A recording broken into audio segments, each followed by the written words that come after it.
Okay, I'll bring our meeting of the Manchester Board of Selectmen to order for Monday night, September 17th. And I do want to start out with just our warmest well wishes and good luck and sadness about what happened to our community up in Lawrence and North Andover and Andover. That was a very, very scary thing. And I know that a lot of people are putting a lot of good effort to supporting them. And I know we as a town certainly stand ready to do anything that we can. But we know that our hearts are with them, and we hope that all goes well. So it always makes us remember how vulnerable we all can be. So we have to take care of ourselves. So with that said, I'm going to ask for a opening of the public hearing for Verizon on pole setting on Old Neck Road. So moved. Second. All in favor? Aye. Okay. Do we have someone? Verizon? They're not here? I reached out to the person and told them the date of the hearing, and I never heard that, so, but they are aware. Okay, so I guess we will, Can I just ask a question? of course, are you here for that issue? Yeah. Okay. The pole is on our property. Is it being moved across the street? Can you just identify yourself? So, I'm Kathy Hines, 8 Road. thank you, Kathy. Is it being moved across the street? Is that the plan, or are they just putting a supporting pole across the street? Kathy, I have the, Oh, Supporting pole. it's, what's happening is that, Can we, hold on a sec, can we go, do you mind going through the moderator, because we're in a public hearing? That's okay, if you can, Campbell at 9 Old Neck Road. okay, so if you And can just, currently, the guy wire that is attached to the pole on your side is attached to an old tree on my property. And the old tree is rotted, has huge holes in it, and I was advised to remove the tree. okay, And so we started to remove the tree and then realized that there was a guy wire there, so we stopped. okay, That was about a year ago. So what's happening is that we're putting another, receptacle for the attachment post for your pole. Okay, so they're not moving the pole No, across the street? they're only just moving, here's what's happening right now, it's attached to that tree, Yes, and it's gonna be attached to a pole right there. gotcha. Okay. And then because it's, I think, on my property, it's on the easement, but the easement goes over my property. I had to sign off on having an anchor put on my property, so. all right. Well, thanks for explaining that, but I think what we're going to have to do, just because of the public hearing and that no one's here from Verizon to formally approve that, why don't we vote to continue this? I actually have a question on this. In terms of land use, these are things that used to always come before planning board, and I'm confused as to why a pole on property would come before us as opposed to the planning board. Well, because it's Verizon, right? Verizon goes before that was always I don't know. So I'm just curious if I don't follow that. I'll defer to Greg. I don't know the answer to that. So it was coming before the planning board because, It's just something that deals with land use, and poles and utilities typically went through the planning board. that's unusual. Because it's in the right of way. Okay, well, I thought she said it's on her personal property, She has a guy wire into her property. The pole and it's. an anchor. Right. No, right now, Can I just stop for a second? I think what we need to do is get better information, because we're sort of subjectively looking at this, and I appreciate where you're coming from. Verizon not send you all this? I don't supposed to have it appear. in, they were supposed to be here tonight to take us through that. So I would prefer to hear directly from Verizon, ask them the specific questions, and Greg, maybe you can look into Becky's question to follow up. Yep. And so I will ask for a continuance of the public hearing Motion to continue public hearing for Verizon. for the next meeting. Hopefully they'll be here October 1st. Okay, so, and do I have a second for that? Second. All in favor? Aye. Thank you very much, sorry. It's hard with so much Yeah. conjecture, we need to Yes. just understand what's going on. Okay. Warrant for special town meeting, on topic number 2. Greg, you want to take us through that? So we have a draft warrant. There are a few more tweaks to it than what you have in your package. The main change is fairly minor, but in Article 4, instead of listing the late, instead of calling a late fine for registering, or a fine for late registration of the dog, it's recommended that we just call it a late fee Okay. instead of a fine. So you have 6 potential articles. The first one is reducing the membership of the Finance Committee from currently 9 members down to 7 members. The second one would be a change to an amendment to our bylaw, our general bylaw, in addition to it that stipulates that all minutes of board and committee meetings be filed with the town clerk. That's the practice for most, but this would just codify that. And have it be a formal procedure. Article 3 would be an amendment to the language in the snow parking ban bylaw, stipulating that the fine for violation of that is per Chapter 90, Section 20A. That does limit us to $25 maximum for the, unless it's late payment. So if it's paid after 21 days, then it can be $35. Okay. But doesn't it then also, it changes it from being, what was it, a criminal something or another, and So it clarifies that these are simply handled through the ticketing process. Proposed Article 4 is the new language about late fees for missing the deadline for registering, relicensing your dog. Article 5, as it stands, is a proposal from the Conservation Commission to take 3 properties that are currently just under general town ownership and put it under their control and put it into basically the permanent conservation. And then Article 6 is the proposed school vote for the proposed new elementary school. So the only one that is in these, well, 2 of them are essential because you have moved forward with the Finance Committee. Right. You're hoping that that is ratified because that is what you have set up to be the case. And then the school are the 2 must-do ones. Whether 2, 3, 4, and 5, it's your option, depending on how simple you want to make the meeting, and whether or not you feel ready to advance the other ones. What's the thought of the board? why is the Concom land back here again if that study hasn't been finished? Right, so that is a request from them. We have had conversations with them that we feel that we should get the analysis done. They would like to move forward nonetheless. Do you mind if we have well, we'll wait on that for 1 second. I want to walk through each of these just to see if we have any general comments that we have, so. sorry. No, that's okay, that's fine. So, Eli, did you have any thoughts on anything? Well, so first on the adjustments to the bylaws, have those already been run through town council? Yes. I guess my only concern, I'm not really, I'm sort of on the fence about it. I'm a little bit concerned if we restrict ourselves to only $25. I mean, we're restricted to it right now in the bylaw. But for the snow emergency parking, I could see a future where people aren't listening, and we're the only ability that we have is a $25 ticket. And it would be nice if we could make that a little bit heavier if we actually had troublesome people, ignoring the parking ban. Right, so to go higher, we actually need special legislation from Beacon Hill. So the town has adopted, I guess, multiple times this Chapter 90, Section 20A in the past. So we are beholden to those limits now, and if we want to rescind the adoption of that, we can. It'd be a bit of a process Yeah, to go through. right.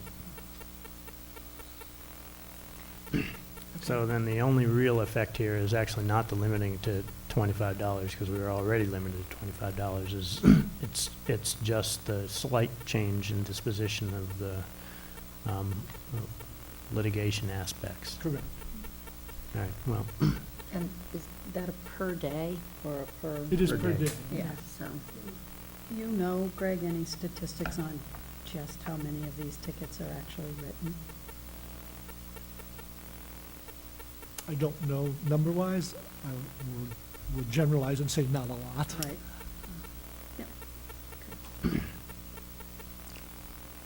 my only other thought is, how much conversation is it actually going to generate? Is it going to distract us? I could see it going either way. I could see people saying, fine, sure. But I could also see them individually going down the little rat holes on each one of these. Well, The fall or April, I mean, then, because Christina would probably want, if we don't do them now, we put them on the April In the town spring, meeting, yeah. and we'd have the Yeah. same, how many rabbit holes do people go down when there's 25 articles? Oh. It's kind of where I come from. I'm just thinking that we It's have, something that, one large rabbit hole that we really have to deal with. Arthur, did you have any? I wouldn't limit it to snow. I think it should be emergency parking, period, because one of the situations with the storm last fall, with the flooding, spring, fall, I've lost track of time. Whenever it was, we suffered from the fact that people were told not to park. The communication wasn't necessarily communicated effectively. In terms of the parking lot here, is that what you Yeah. mean? Well, yeah, but also I think just in town in general. I think in light of police trying to do their job, and sometimes communication is the challenge, I think, I'm not in favor of giving out tickets, but I am in favor of clear demonstrations of the town to notify people, and if it has to be in the form of a ticket when people are not supposed to be parking or supposed to be parking, then that is one way to communicate. I think there should be much better ways to communicate. I don't want to be misinterpreted. That's actually the worst way, but it is a way. And I think whether it's snow or any emergency situation, so I just wouldn't limit it to snow.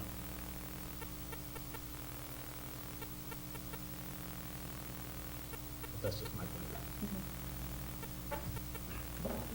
view. Well, I don't know if we can, so if we were going to consider something like that, I'm not sure that we could deal with it easily in the scope of this bylaw, because this is actually part of a larger section, which is specifically the snow emergency parking ban. So there's several parts to it, so. Well, then maybe Right, you and I start bet- with snow, but I think it's Right, but I do believe, well, I'll have to double check, but I believe the police chief has the authority right, to during an emergency declare no parking on the streets, regardless of whether or not we have a specific bylaw. And then since you've adopted this general state statute, the fine structure would kick in for that. I can confirm that, but I believe that's my understanding.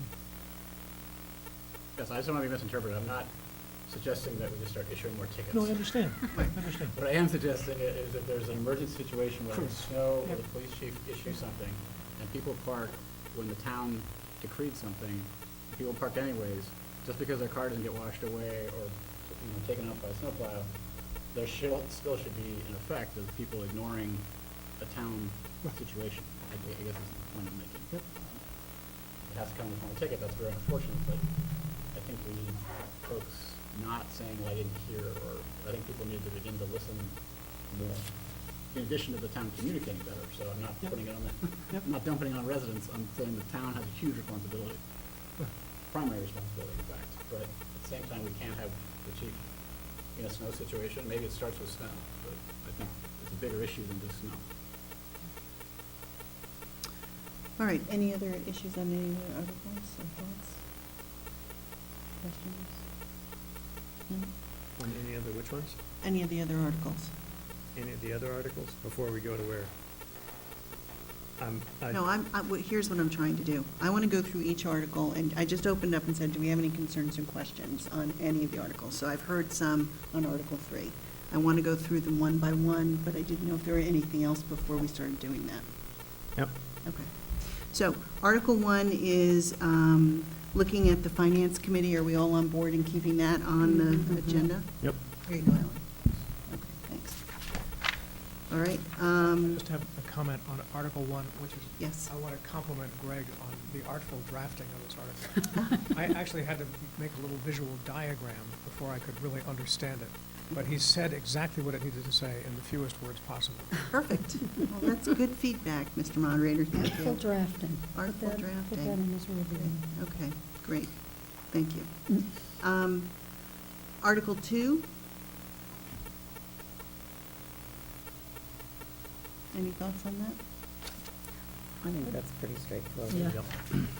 I think ruling minutes in is a pretty straightforward piece. I guess my only question, all right, in Article 3, we understand we might want to broaden a little bit. Article 4 is looking at the fees for the dog license, and Article 5, obviously, is looking at the conservation, and Article 6 is the schools. From a procedural standpoint, just overall, and Mr. Moderator, appreciate your thoughts on this. Typically, these cleanup items, bylaw changes usually happen in the spring.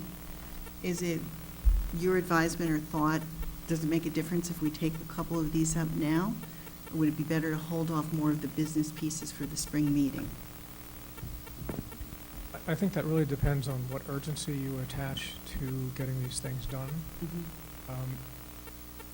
We have one obviously major subject for this meeting, and I think to the extent we put anything else on the agenda that's not urgent, we probably just distract and irritate people. That's a very good point. Okay.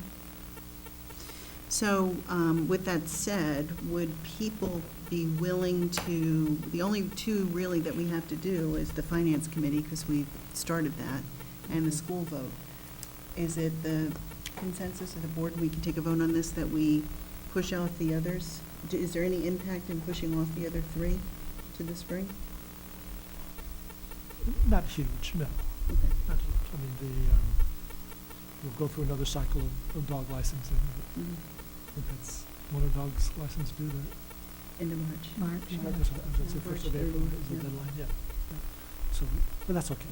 It's not, we've lived with what we have for a number of years, so. Well, let me just ask Greg, does Christina feel strongly about having any of those bylaw changes on in the fall as opposed to the spring? So the only one that, of those three, from a timing perspective, she would prefer to have the snow ban one just because we are about to go into winter season, so it would allow that to be implemented now. But again, it's something we have lived with for years, so it's not crushing. But it would help to have that resolved before we go through another winter.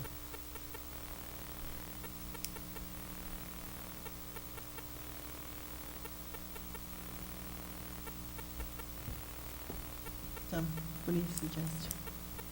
I think she's done work on it, research on it. It's something she's requesting we deal with. I'd like to see it stay. If we don't expand it to go beyond the snow emergency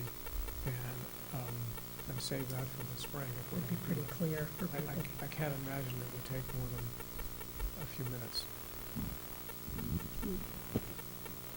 With So- just the snow one, the snow ban? Just keep, you're saying just keep the snow ban as it is without expanding it? Yeah, Arthur Yeah. was suggesting we ought Yeah. to maybe expand it to other types of emergencies. I think if we do that, it would need a more Yes. extended discussion. I agree. If we're just talking about how we deal with the Right. essentially simplifies the fine procedure so that people don't have to go to court Mhm. to pay the Mhm. fine. I think that's a Seems to pretty make quick, sense. simple, easy Can't imagine explanation. much controversy about that. All right, so what I'm hearing, at least from right now, Article 1, Finance Committee, and Article 3, which is the fine for the snow ban, and Article 5, or Article 6 for the schools, would be the preference of what we'd have from the board in terms of approving. Is that true?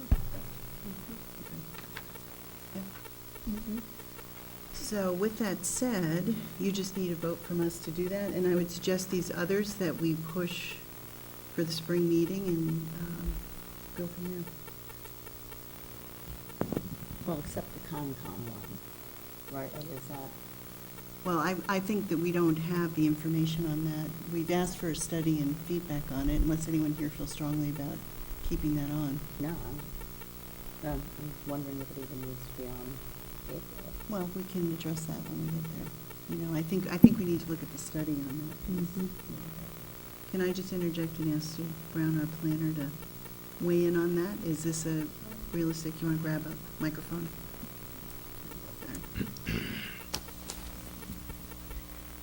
So the study has been undertaken, or it has started, and we're waiting, and I would expect within the next week or maybe two to get the study results of a sample parcel that we did. We were doing a sample parcel first to evaluate just what that process or what the outcomes of would be for all of the parcels. And once we agree that we're getting the right data and they're analyzing it effectively for our needs, then they would go through and finish the rest of the parcels in that area. And is that something that could be accomplished in the next 3 or 4 months after Yes, this? we had targeted to have it done by now, but as these things happen, they weren't able to do that, but they don't expect it. Once we agree on the process and the deliverable, then it shouldn't take a long time after that. So I would expect that they would be able to do it. So I want to be respectful to the request from the Concom on this, because they've obviously really believe it, or they wouldn't be putting it up for it to be on the warrant. So I would strongly suggest that whatever we do, if we decide to push this forward and not have it on the fall meeting, which is I think where we're headed, that we would consider any of these on the Springtown meeting as long as that report is finished. And I would certainly encourage that we get that report done in time, so that we can look at the parcels in enough time to evaluate for Springtown meeting. Does that make sense? Mm-hmm. Okay. So keep us apprised, please, on the report, and see if we can keep it moving. Okay, thank you. All right, so with that said, unless there's anything else, I would take a motion for approving, Mr. Moderator, did you have any other comments for us? Okay.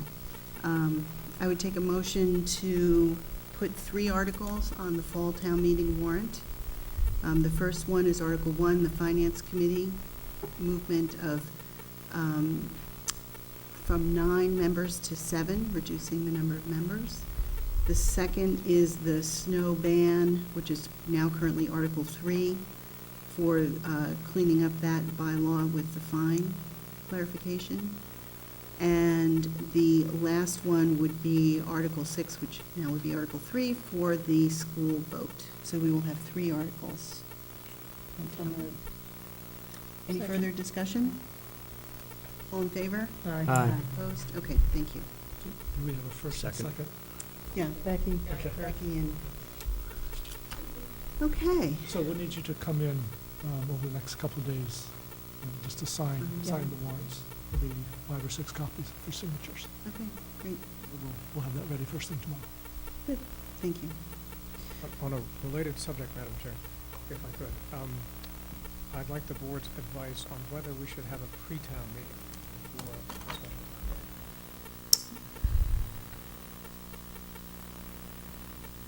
I kind of think it would be a good idea, personally. I think it'd be a really good idea. Mhm. So would you assume that to be the Saturday prior to? Yes. Okay. 9 o'clock right here, if that's available. Okay. I appreciate that. My first thought was no, we didn't need it because it's a relatively short amount. On the other hand, we're going to have some new players, and it's probably a good idea to get our act together. It's a big decision, and I think being prepared is a good idea. Everybody agree with that? Mhm. Yeah. Okay, good. Thank you. Okay, we will move on now to item number 3, which is our food trucks. 13. What? Oh, the pre-town meeting will be October 13th, yes, 9 o'clock. Thank you. Night, Alan. Good night. Okay, food trucks for Halloween. Is anyone here to talk about that? It sounds like fun, right? Greg, do you want to fill us in on that? So some folks have thought about making an addition to Halloween night and having food vendors, food trucks. at the coach field parking area. That's sort of ground zero for Halloween activities. And so they were interested in knowing if you would support that, and they would try to find some vendors who would be interested in coming that evening. And we went through, our request last time was Board of Health and public safety and all of those questions. Right, so DPW, Public Safety, they're fine with supporting that. Board of Health is fine with the caveat that all vendors be fully and officially licensed. Right. And a lot of, well, they just want to make sure that that's the case. That's fair. And so if the folks who want to organize this are very cognizant of that, that would help move things along in a smooth fashion. Yeah, I would say that would need to be a requirement. Right. Right. Any thoughts, team? Did they have, the folks that are thinking about this, have they talked about the number of food trucks? Good question. I haven't heard that, but I Does it- think. Do we need to be careful about that too, just because it is a very congested area? Mhm. And there's, I mean, that's, if they're gonna be in the parking lot at Brook Street, that takes all of the cars out of that lot, presumably, for safety reasons. So we just, I think there needs to be some kind of consensus about the number. I think they're closing the parking lot. Well, where else would the trucks go? But, yeah, I thought in one corner, but you're saying that might I mean, cause depending on the problems. size of a food truck. Well, and a lot And of the people number of walking them. up and down, and, I would worry about just walking up and down to the food truck and cars pulling in. and Right. walking in, Right. So, And I wonder if there shouldn't be a detail in just Oh, yeah. specifically. Who pays for the detail? right. I think that's something maybe the town could absorb in this first go around, but Their officers, he puts extra on, I mean, Chief you Conley was know, at that corner last year. they put extra on anyway. I just Yeah. think there needs to be some more I think determinations. The setup and the takedown should be outside of the window of expected trick or treating. You Yeah. don't have trucks, disassembling and rolling through. Mhm. You don't want an accident Right. with a food truck. And I'm Right. assuming no alcohol sales. Because some of those trucks sell Mhm. beer, which is craft beer and stuff like that. I'm assuming that's not even on the table.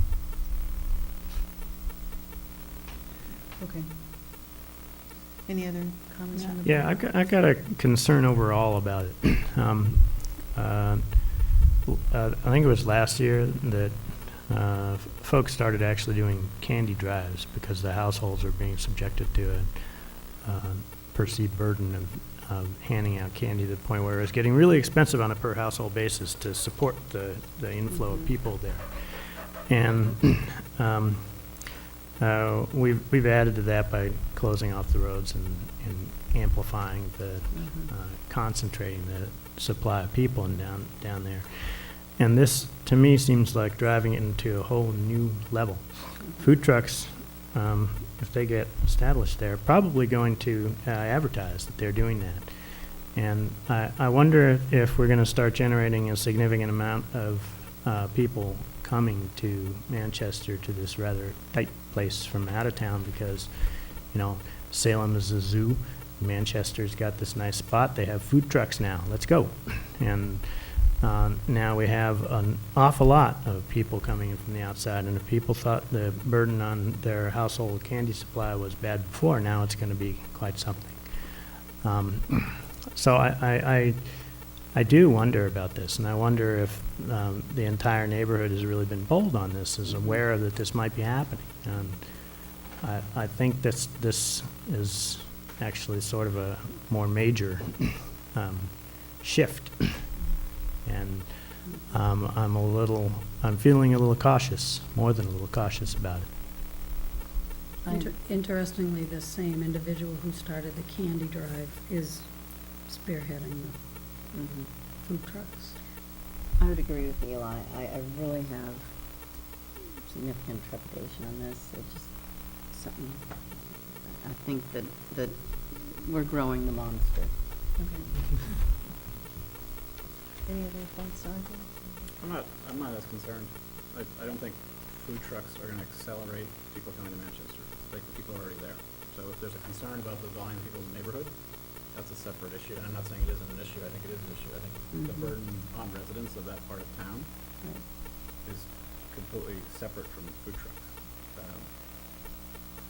But I do appreciate the concern. If there's another location, I'm in favor of things that bring people to Manchester in a controlled fashion. So, is there a way to do this not at that location, so it's not embedded in the neighborhood? Is there a way to move it closer to the center of town where you get people parking in town and you actually get people thinking about Manchester as a place to go, period? So, I think it's an interesting idea. I think it's interesting that it's resident-driven. I think it's interesting that it brings people to Manchester, recognizing the concerns that have been voiced. So I would feel comfortable with it maybe if it was not at that location, and maybe closer to the center of town. Well, I also, to that end, if you're saying closer to town, well, then we're potentially stepping on restaurateurs by putting them closer to where their businesses are.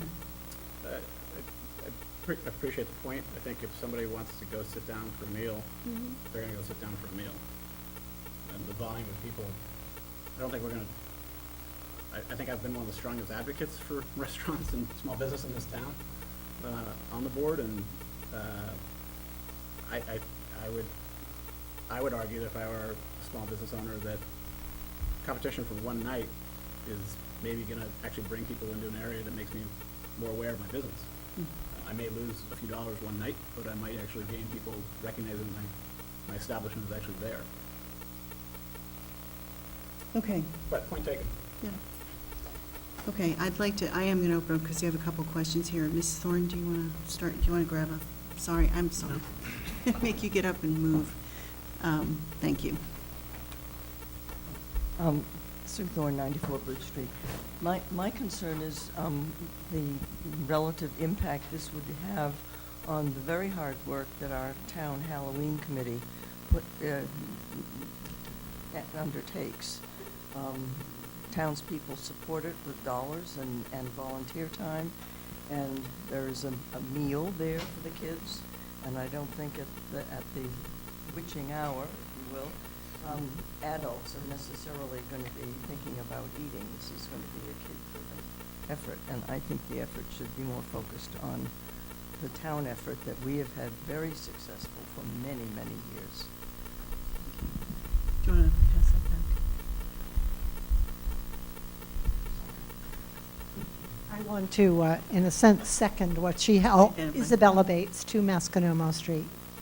I want to second what she said and say, for heaven's sakes, this is about going door to door and getting some candy and dressing up in costumes. Why are we adding an entire different layer of dinner to this? I think that it's a complete distraction. I would not like to see it go forward. All right, so we have a split board on this, I think. I will certainly put it forward. Oh, is there somebody else that had a question or a statement? Oh, I thought you were going to. Okay. I wish the proponent were here. So is there, we don't need to vote this tonight, do we? No, Because we have a meeting on October 1st. right, you can take it up again on the 1st. Or it's something that needs a little more homework, and you take it up for next year. Well, I think to the point of what we're saying, it's a request. There hasn't been a whole lot of real formality to it, and I would like to see it a little bit more formalized.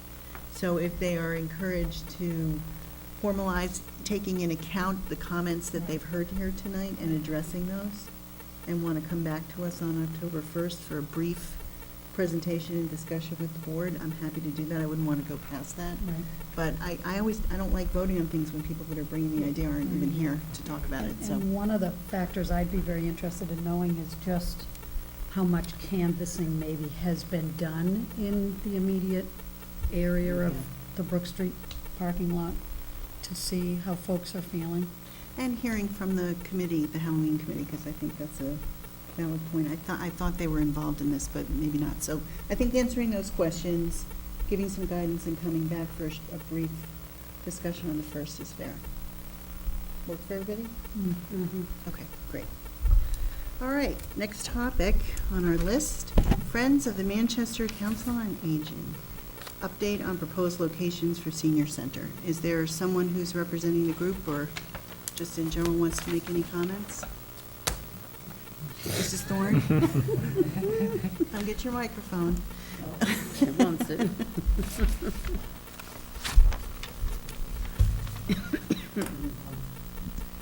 Yes, you have before you a letter. There's been a subcommittee of the Friends, which was formed, and by a little bit of added explanation, we went and visited probably 12 or 13 potential town-owned or privately owned sites, and have met a couple of times again, and subsequently have formed a 1, 2, 3, 4 kind of list, which we have submitted to you, and we can't strongly urge enough our hope that you will be able to find one of these sites an acceptable site for dedicating it to a future senior center. Until we have some land that we know is going to be for a senior center, all we can do is talk about it.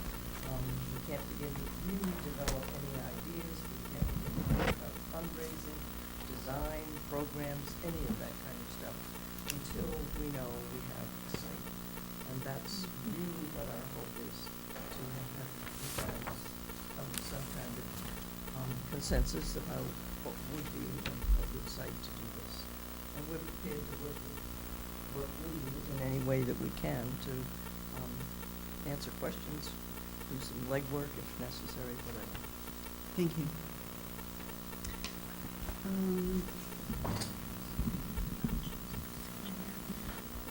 So everybody's had a chance to, has anyone else had a comment? No? Okay. Has everyone on the board had a chance to read the proposal? Any initial thoughts, comments, questions?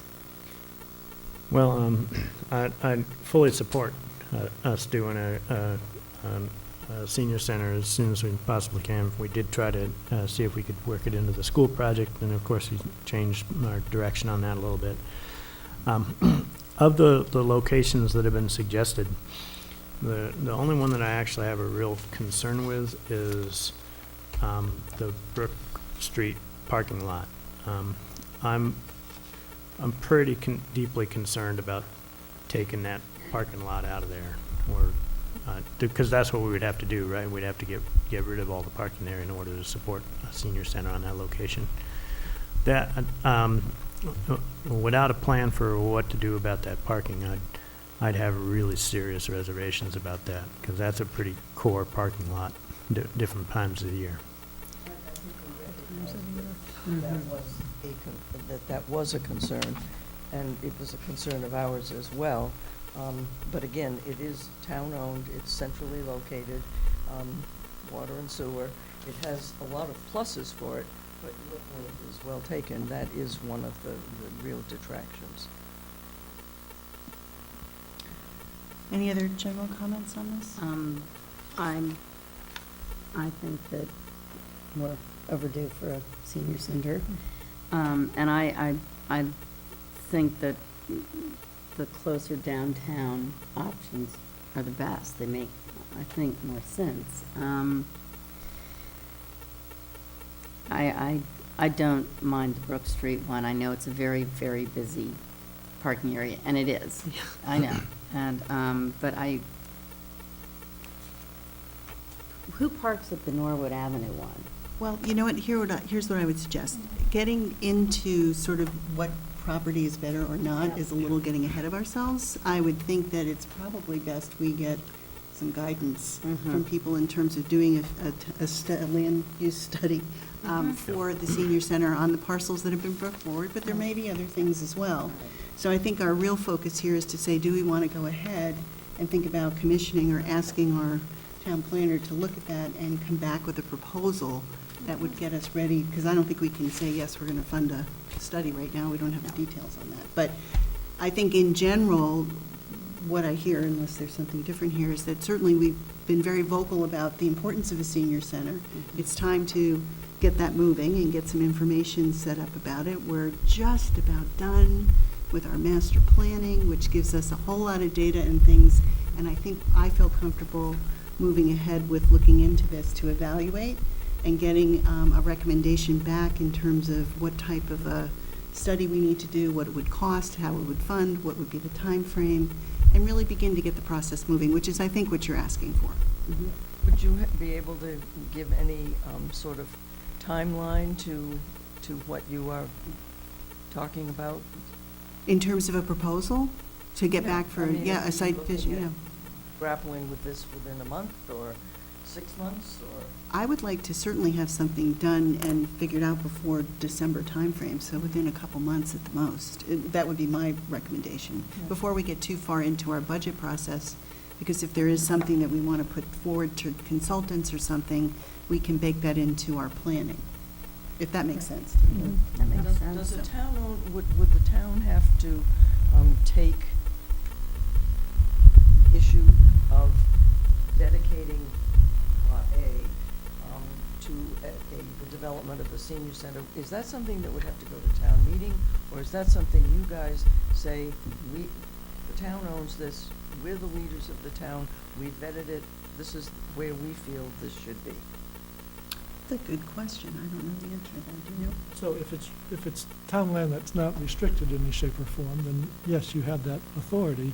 Obviously, it's going to take some town dollars, hopefully a lot of private dollars, but I envision at least some public dollars as well, so the voters have to approve those public dollars. So there's an approval process just with the dollars, so that implies approval of the site as well. Which I think is right. Sue, do you have anything to add to this topic? Do you want to grab a microphone? Thank you. I would say that it is an idea that is supported in the master plan, so you have that behind you.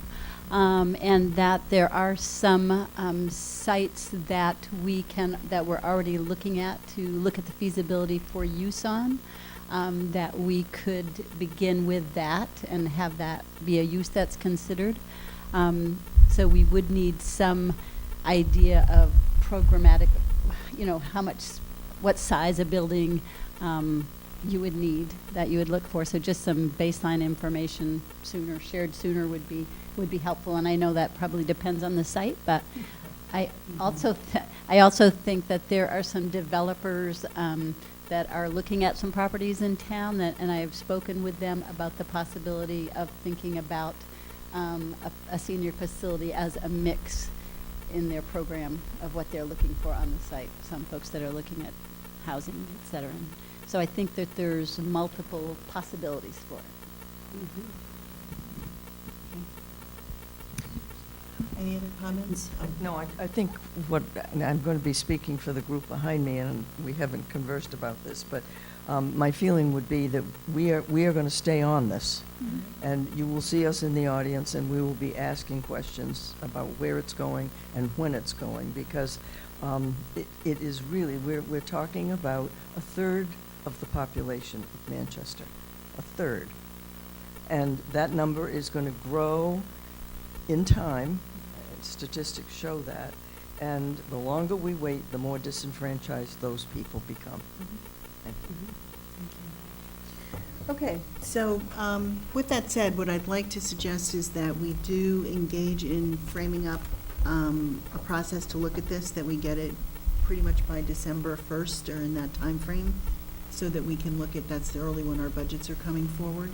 That should hopefully be able to gauge this, and then we can take it from there and see. But I agree, and I hear the urgency, I understand. So we just want to make sure that we stay on it. So can we commit to looking at this by that date, do you think? Getting some ideas? Okay, great. Anything else from the board? Thank you very much. Okay. All right. Next topic. Oh, we're running 5 minutes late here. We'll keep going. We have 2 interviews tonight, because I understand James Mitchell is not here. Okay, so, Andre, come on up to the front, please. And you're looking to join us on the Manchester Energy Efficiency Board. Great, so if you could just grab that. Maybe you can just give us, yep, please sit. Introduce yourself, give us a little of your background, what your interest is about, and we thank you for your interest. Okay. Well, thanks for having me here. So my name is Andre Kuhnemund. I live at 10 Moses Hill Road. We moved here just over 2 years ago. Prior to that, we lived in Berkeley, California. Then we moved to Germany for 6 years. And then we decided to move back to the States, and we chose Manchester as the place for us to settle down. Reason for that being that my wife's an attorney with Applied Materials in Gloucester. And so we looked at schools and housing and, just the area and everything, and we liked Manchester. School was a very important reason for us to choose Manchester in the end, because we've got 3 kids in the public school system, and so we like it here. And since we decided to make this home for the foreseeable future, I wanted to get somehow involved in, sort of running the place that we live in, and participate in decision making and stuff like that. That was one of the reasons why I decided to run for a seat on the school commission in May. Didn't work out, but it was interesting. It was a learning experience, and I may do it again. I also have a big interest in energy conservation. We're really good about recycling. Since we bought the house, we put in a solar system on the roof. We put in, I think it's like 96% efficient furnace from an 80%. We drive a Volt, so we plug in, and I was very happy to see that charging station go in. That was great. I like the idea of seeing if the police maybe could drive a hybrid at some point.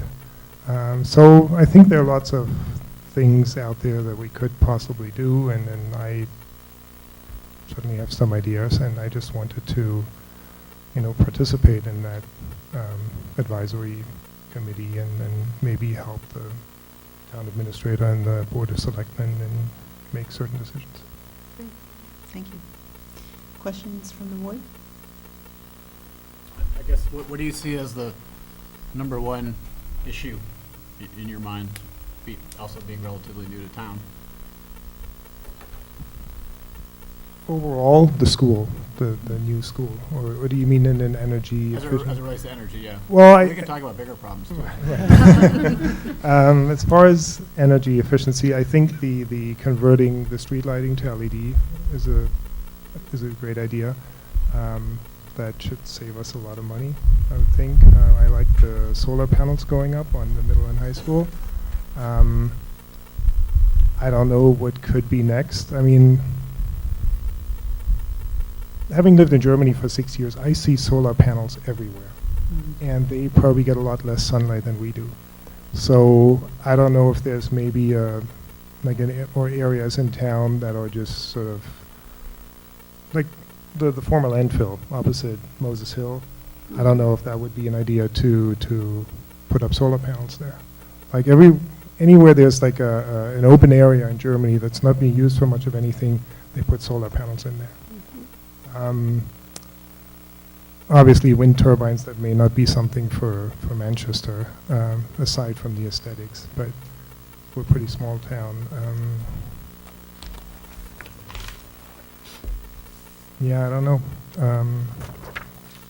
I think Mass Save does a great job with energy audits, and we did that, the insulation thing, and then I think they pay the first $2,000, and that almost covered what we had to do insulating the attic and stuff. So if we could get the word out about that more and maybe entice more people. We had some mini splits installed. There was a rebate from Mass Save for that. There was a fairly substantial rebate on the replacing the boiler. I'm sure I could come up with other things if I had the time. Anybody else? Just time commitment. You, any problems with when meetings? Well, I think I was told that they meet about once a month, right? And I'm pretty sure I can make that commitment. I mean, the kids are keeping us busy. My wife works a lot. She's working right now. I'm going to be off to the Boy Scouts after this, so, but I'll make the time. Eli, any thoughts, questions? I know him pretty well. Okay, so you know, okay, good. We've talked about energy You've talked about stuff. Okay, good enough. All right, anything else from board? No? So, great, we'll approve all of our final, we'll make our decision after we interview everyone tonight. But thank you, and obviously we'll move forward because you're interested and we have a spot open and you're ready to go. So we'll make our formal vote later, though. Okay, thank you for your. Thanks again for having me. Great. Thanks. Okay, Scout House. Allison. Yeah. Come on up. It's quite a good segue. Yeah, that's right. You want to just grab Allison. a microphone for us? Thank you, bless you. Okay, so I have to read from notes. I'm not as fluent as him, but No, that's fine. so thank you for inviting me. I feel I know most of you. Arthur and I were involved in the monopole discussion a while ago, which was a little stressful, but so what we won. I've always been. Oh, it's so loud. Do I have to use this? Yeah, it's for the tape. I've always been very concerned about the environment. I mean, for years, and I've lived in Manchester for 10 years, and I've just been so impressed by the way that the town is run, by the number of people that commit enormous amounts of time and energy to making our town as efficient and, wonderful as it is. And what prompted this interest in sustainability in our town was reading the Globe article a couple of weeks ago about the Chinese sword, which I think most people were pretty shaken by, because up till now we thought we were all such good doobies and we recycled everything. And, we've lived on a small island and we know beginning to the end of the recycling process. And most people thought they were just doing the right thing by tossing everything into one bucket and hoping that it would all sort of fade away. But clearly this isn't happening. And so I called Eli and said, what's our town doing about this? And what are other towns doing? And I know Gloucester has a seaside sustainability effort that's going on now. And I talked to Tori, who, we have a sustainability committee. They've been very involved with, I don't know what you've done with recycling as much as with composting, which is, clearly a big step ahead. So there are things that are happening right now with recycling that are really problematic for the whole country. It's just a real global issue that, starts with manufacturing and ends with all the trash in our oceans, and everybody in this country is involved to some degree. So, it's very daunting, but I feel like it's something that has to be addressed. And, I think my role, my expertise is in communication design, graphic design. I'm a graphic designer. And so I would hope to help with whatever kind of publicity, marketing, dissemination of information by whatever means necessary to sort of refine and improve the way people do their recycling. And I know Greg has been talking to Waste Management about this whole thing, and we actually had a company go out of business because there's very little profit in the recyclables anymore, which is tragic, but it's the way things are right now. I attended a meeting of the Mass DEP Recycling Council, and they are doing a really good job of improving general knowledge about what's going on, and they have a website called Recycle Smart Math, which you might want to look at because it's very forward-thinking, very clear, effective. The thing is that the situation is changing almost by the week in terms of what is possible to recycle and what isn't, and they were really saying until they've had time for local mills and places to catch up with the domestic need, and they can no longer send stuff overseas, or if they do, we basically will bear the expense of a lot of it. But I know Greg said, and I completely agree, that we don't want to discourage people from continuing to recycle. We want to keep that going because ultimately, if everything goes in the trash, we're not solving the problem. So that would be the kind of agenda that I would hope to work on with the committee, hopefully when I get involved in that. In the meantime, I think there are a lot of small things that people can do, and one big thing we've done is get rid of plastic bags, because these, I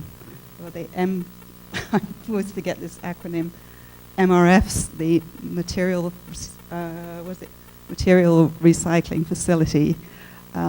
You see these pictures of them with, like roller coasters of trash going down, and the plastic bag's the worst thing because they snarl up the equipment, and the stuff that people put in their recycling, everything from bowling balls to Christmas tree lights. I mean, it's horrendous what ends up down there. And obviously it slows down the whole process. They have to hire more people to administer it and audit what goes through.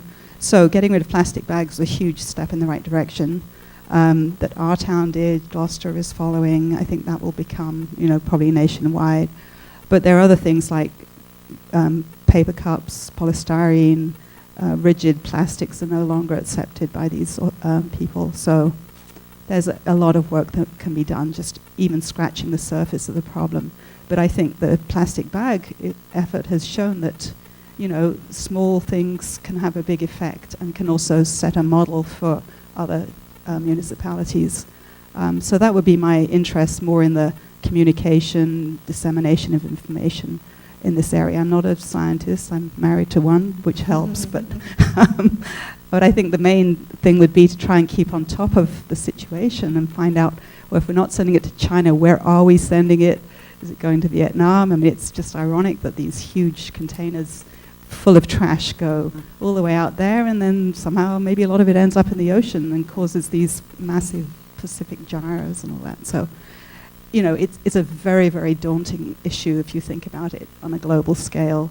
But if you just think about what we can do as a town, I think there is some hope and some, possibility that we can really help the global situation. So that's my interest on this whole topic. Very well stated, thank you. Any questions from the board at this point? No? Oh, please ask me something.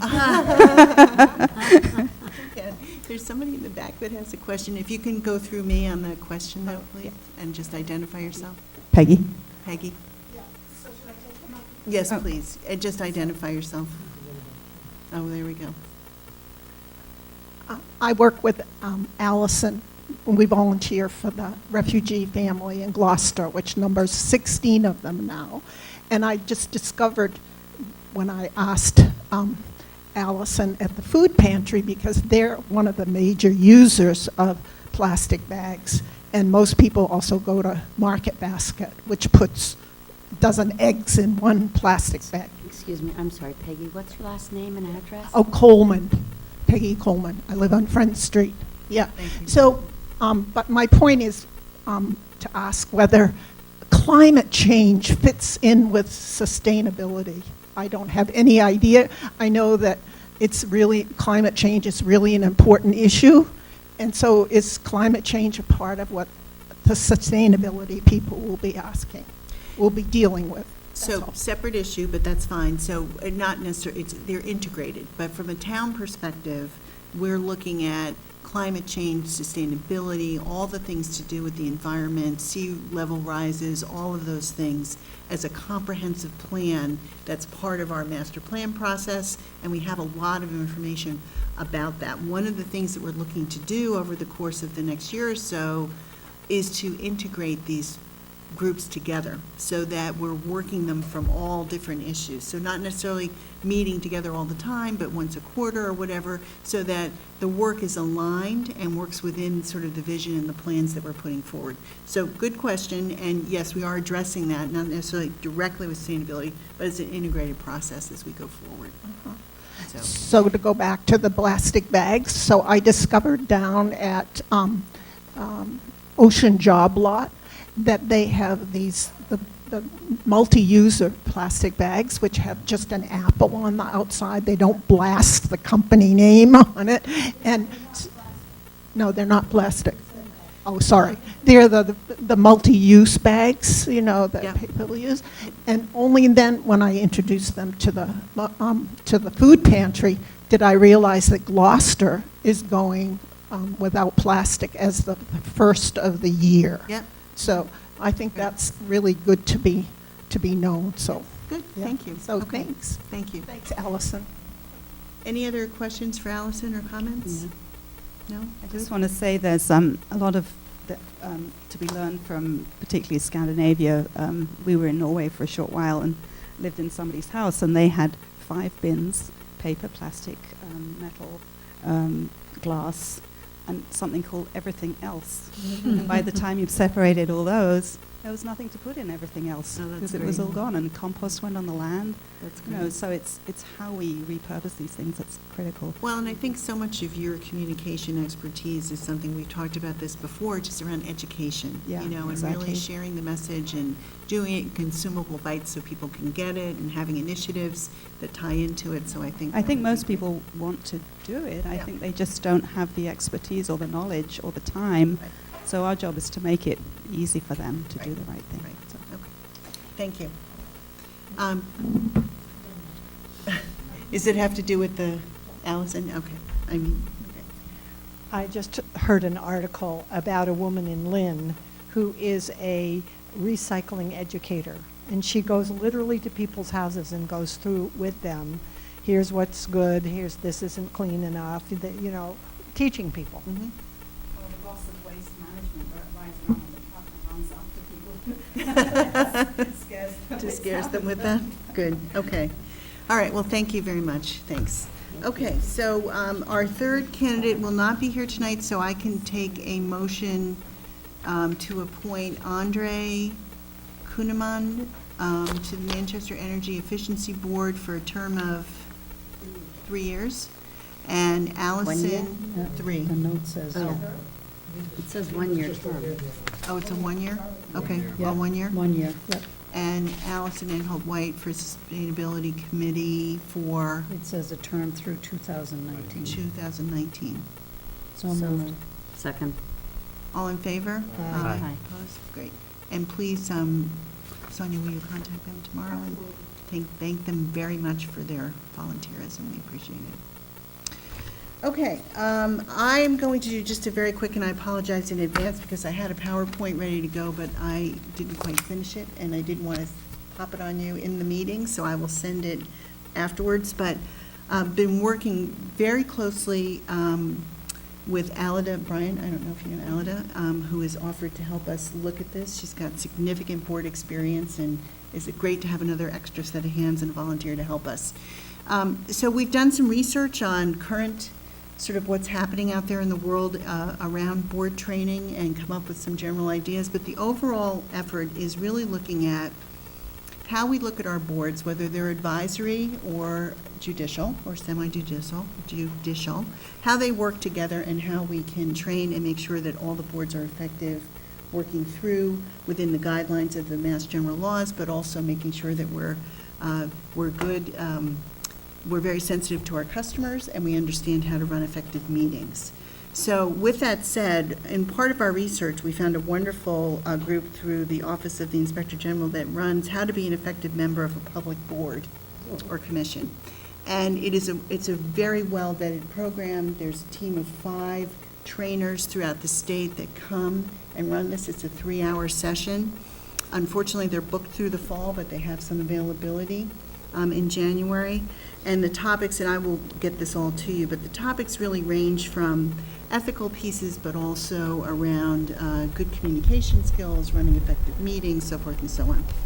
So the recommendation that we're looking to put forward is that the minimum of all chairmen and vice chairs of all boards and committees, including department heads within the town, attend these meetings about how to be an effective member of a public board or work in a public municipality. And the thought of bringing the department heads in with the board chairs and vice chairs is that there's a lot of overlap and work together with both, and the ability to start the dialogue around how they work together and knitting together the work that they do could actually be a good learning experience for everybody in terms of making that happen.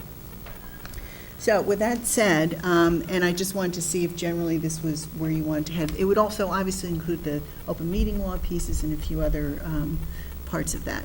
I would like to send this proposal to you so that we can read it through more closely. and come back to it on October 1st to perhaps vote it and get us going. And as I said, as much as we want to do something in October, November, I think realistically doing it right and having it be in January might be the better suit for us to do. Make sense? Mhm. Any other comments or thoughts at this point? Okay. Okay, thank you. Oh, now my second topic, master plan update. We are making, I wish Sue was still here because she's really been doing quite a bit of work on this.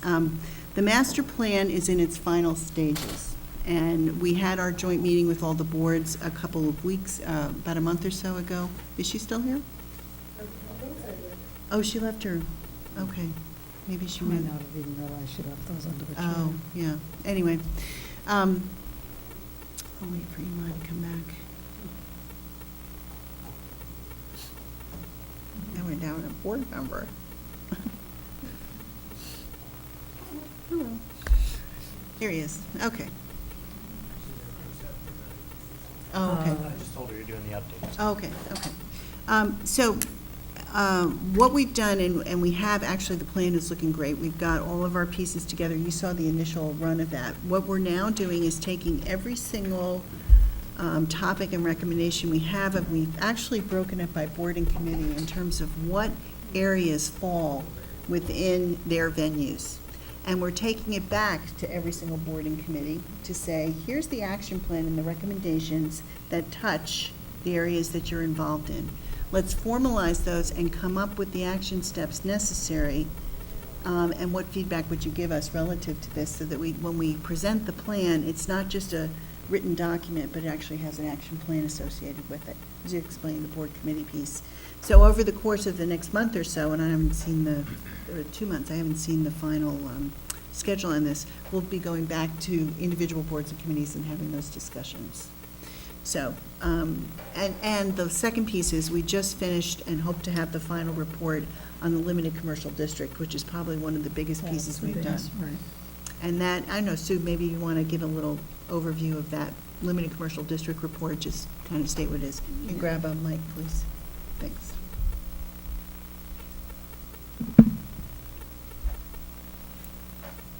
So the limited commercial district report is really, kind of lays out an approach to zoning. It doesn't say what could be built there or how much could be built there, but it lays out the approach that we would take to rezone it to allow different developments to occur there. And then it does project some incomes based on square footage of development or number of housing units that could be developed. So it lays out, it says what the existing zoning is, and then it lays out two different approaches. One is the 40R, the state's legislation approach for smart growth zoning, and an alternative approach that has worked in other communities. So I think in the end, it gives us a couple things. One, we've been talking about this developers agreement and the ability of how we work with developers from the front end. But it also ties in some projections of what we can begin to think about in terms of revenue, depending on what the land use is and what's happening with that, what the best tax impacts can be for the town. So it's a fairly well put together report. So those two, I think, so there'll be three basic deliverables from it. The master plan report itself, which is the in-depth piece that we've seen and we've finessed a bit more, which includes an implementation plan. The action steps, which will be derived from the board meetings and how we bring those together in terms of how those are going to work. And then the third is really this limited commercial district overlay plan. So those things, we hope, our goal is December 1st to be finalized and out the door, and it's been quite a process, but I think that the results will be good. Any other questions, Paul? Do you see this getting taken to a town, like a non-binding town vote, to have the town formally accept the strategic plan, so that it becomes a reference point for subsequent decision-making, like the senior center or sewage treatment plan? Because one of the things that I'm very interested, especially coming out of the school discussion, is not having these things be piecemeal, siloed, project-based discussions, that we are able to reference we will treat them as individual decisions, but we will also reference them Mhm. according to a plan. Mhm. And it'd be nice if the town backed the plan, so that we're not referencing something that is just kind of a plan, Right, right. so. Yeah, we talked about that, you know, and the points of bringing it to town meeting, but there are some other ways that we can do that as well, Okay. that we're looking at. But I agree with you, the whole object of this plan from day one was to be operational, not Yeah. just something that sits on a shelf and Right. gets updated. So it's been written in such a way that working with the committees and departments, working with the town budget process, working with the capital planning, that we will have a way and a guidepost, and it really will become sort of the doctrine in which we look at our budget and the lens that we use it with. So I think first off and foremost is getting the boards and committees and everybody on board with it, but making sure that we communicate well so that the community knows and that this does exist. And the challenge is keeping it simple enough so people can, it can be consumable, I keep saying that, so that people can understand the different pieces, but also in-depth enough that it gives enough, you know, direction of where we want to go with it. So it's a good point, and it's something that we haven't quite totally finished yet, but Or do you do it just through the acceptance of the annual budget? That might be a that backdoor might way be, of- right, exactly. If you accept the budget, then you're accepting the direction that That's the right. town's heading. But I think there's an importance of putting the context out there, Yeah. right? And so how that's done is really what's important. So, good. Any other thoughts? Questions? Okay. Yeah, can't wait. Okay. Bridge Street Neighborhood, request for Mass DOT speed survey. Thank you, Sue. We have a request from folks about a speed survey. I think everybody's read that. Greg, do you want to give us a quick, thank you. Right, so we received, a position of sorts from the residents along Bridge Street, 127, going west out of town. So that is a state highway, and so they, the state, set that speed limit. We can request that the state undertake an analysis of the road and re-examine the current posted speeds and see if we can get them to lower them. It's an involved process. They do analysis of the geometrics of the road. They will do monitoring of speeds, and they base it, one of the driving factors of setting speeds, it's done nationally, is taking the 85th percentile of speed. So they will take 100 cars, and you figure out that 85% are going at least this fast. So they basically set the speed by taking the 16th slowest car, fastest car out of 100. So it can backfire, because sometimes that 16th fastest car is going faster than the currently posted speed limit. Absolutely. So there is that danger. They probably would not go over the current 40 that's there. It's sort of the standard for what is considered a sort of minor arterial road in basically a rural setting. Obviously, as you come around the corner at Old Corner Inn, that those geometrics can play into having them potentially have a slower speed limit. The fact that there's two schools out there is another factor that would hopefully work in our favor to get a lower speed limit. But it is a process. We don't control it per se. We can have input. We can request that they do the speed survey and look at the possibility of lowering it, and they will take it from there. Isn't it 30 right by Jersey Lane, where Jersey Lane comes out? It used to always be 30 there. Yeah, it's It's 40. 40 now. Once it hits 40, just past Bennett Street, it's 40. But I'm coming the other direction. If you're coming from the other direction, there used to be a 30-mile-an-hour sign right near Jersey Lane. So, because I remember that it was two different. Right. And as you're coming into town, it's before Bennett, Okay. 30 miles. So.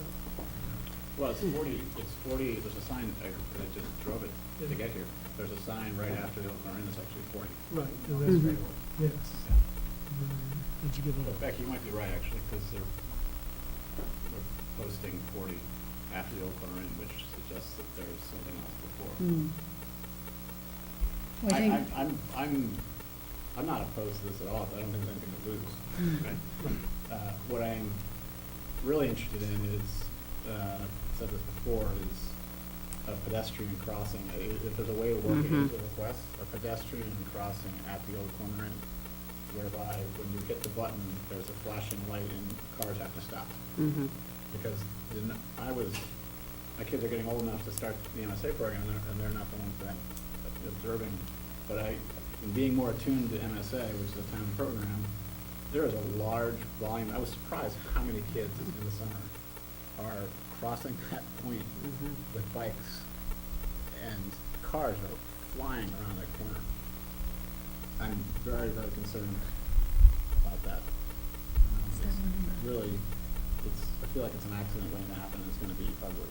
You know, Arthur, it's been a problem as long as I've been here, and there have been some issues with accidents in that area. And it's not just kids. There's a lot of walkers that do the loop, the Boardman loop. There's a lot of walkers that do the Jersey Lane loop. There's dog walkers, there's non-dog walkers, there's runners, there's kids. There's a lot of foot traffic at that intersection. It'd be really nice to get that addressed. I think some enforcement would help too. Yeah. Just a quick aside, that was one of the Complete Streets recommendations for that intersection, wasn't it? Yes. Where's that on our list, do we know? So it didn't make the first cut. Okay. In terms of this first group that received funding Yeah. going forward, but it is one of the 10 or 15 projects that we looked at. But was it also not going to make the cut because it was on the state road? It was Yeah. outside our jurisdiction. Right. So we identified, the plan identified it as a problem? Study Yeah. to formally acknowledge that that Yes. is Yes. Yes. a concern. Well, that's why I wanted to ask, because if we have clarification that it was seen outside, but we know that it's something that the state can have impact on, we certainly should have it as part of that request. So, that's why, I just wanted to see what was done on Complete Street, so. We couldn't ask for funding because it was Got it. was a state road. That makes sense, okay. Well, I'm certainly in favor of going ahead with, like you said, we can't lose from asking the questions, and I think, again, I go back to the comprehensive pieces, but there's things that we can do that all tie into that, and I think this would be a good place to start, so. Any other thoughts on that? Do you need a vote, or we can just go ahead with the? Nodding head is fine. Muffin, you brought up other. Enforcement, I'm sorry, yeah. it's an issue not just on Bridge Street. These people just put it in a petition, but it's my belief that we have a speed enforcement issue. I've seen more Along that presence road? I've seen more presence at the back end of Bennett. But I haven't seen officers at the old corner end. Well, and I think, are you talking in general overall? Yeah, I mean, Bridge Street's on the Yeah. talk right now, but I think it's a general Okay. comment as well. Okay. Well, we can ask, we probably need an update. We're going to, just as a quick aside, an update I know is coming from the harbor folks, Harbor Advisory Committee in Vion in October. Love to get one from the chief, police, about these issues in terms of safety and speed and those things as well. So let's see if we can get that on too. The Okay. real-time feedback, I did notice that cars are slowing down a lot when they're coming into school from off the highway. Yeah, yeah. Whether it's permanent or not, it seems to be. Well, there's the permanent one in Pine Street that just went in. That one's permanent. I meant, it's a permanent one on School Street too, but whether the behavior is permanent, I don't. What's We're not interesting, paying attention. The car's what's like- interesting is now every street wants one. Yeah. Well, and yeah, I can say reporting And rumbles, the rumble, or the speed strips on Mill Street certainly working, Mhm. because everybody's going Yeah, slow. the- and Yeah, those- But those so- are temporary. There's a lot of, There's some pushback on them as well. No, I get that, but I'm just saying, if the effort was to slow people down, it certainly is slowing people down. So, anyway, okay. I- 1 second, just want the I board to think finish. I said a while ago, it's each time we make a decision about speed or Mhm. putting a sign here or a sign there, it's pushing the issues out. Mhm. And I think we need to be looking at it across the board in all of the neighborhoods, not, because we are impacting. The decision was made about Mill Street and the rumble strips and no trucks, and so now other streets want to know why trucks can get down their street, and Well, we didn't do no trucks on Mill, there's a large contingent that believe that that's Well, what we've done, so to but that's my, not what we've done, so I want to be really to clear my, about that. to my point, Yes. each time we make a decision about speed, it's impacting another area in the town. And I think we need to be looking at that in a bigger approach. Well, it is one of the things from the master plan and looking at all of that. But I agree with you, Muffin, but I think it's really important that we understand that there are things that we're trying, that we're using. I don't want to go back to our roundabout issue, but we tried that. And there's other things that we need to do as we go through it. But I think a comprehensive viewpoint of our traffic patterns and all the things that we're talking about is important, particularly if we're starting to get into development of the limited commercial district and looking at the flow of things that are coming through. You know, some people say, well, no trucks on School Street, then what happens to Pine Street? You know, it's the. Well, that's my Right. point. Each time we put one of the speed signs in on School Street, and now folks on Pleasant Street are jumping up and down because they don't understand why they didn't get one before School Street. Mhm. So some of it's now maybe about the communication piece too. I think that's a really big part of it. I really do. And I think that's part of even the road repair pieces and all of that. So I think, to your point of having a plan for how we're looking at the speed limit throughout the town and the chunks that we do it in, but as important, communicating that effectively so people know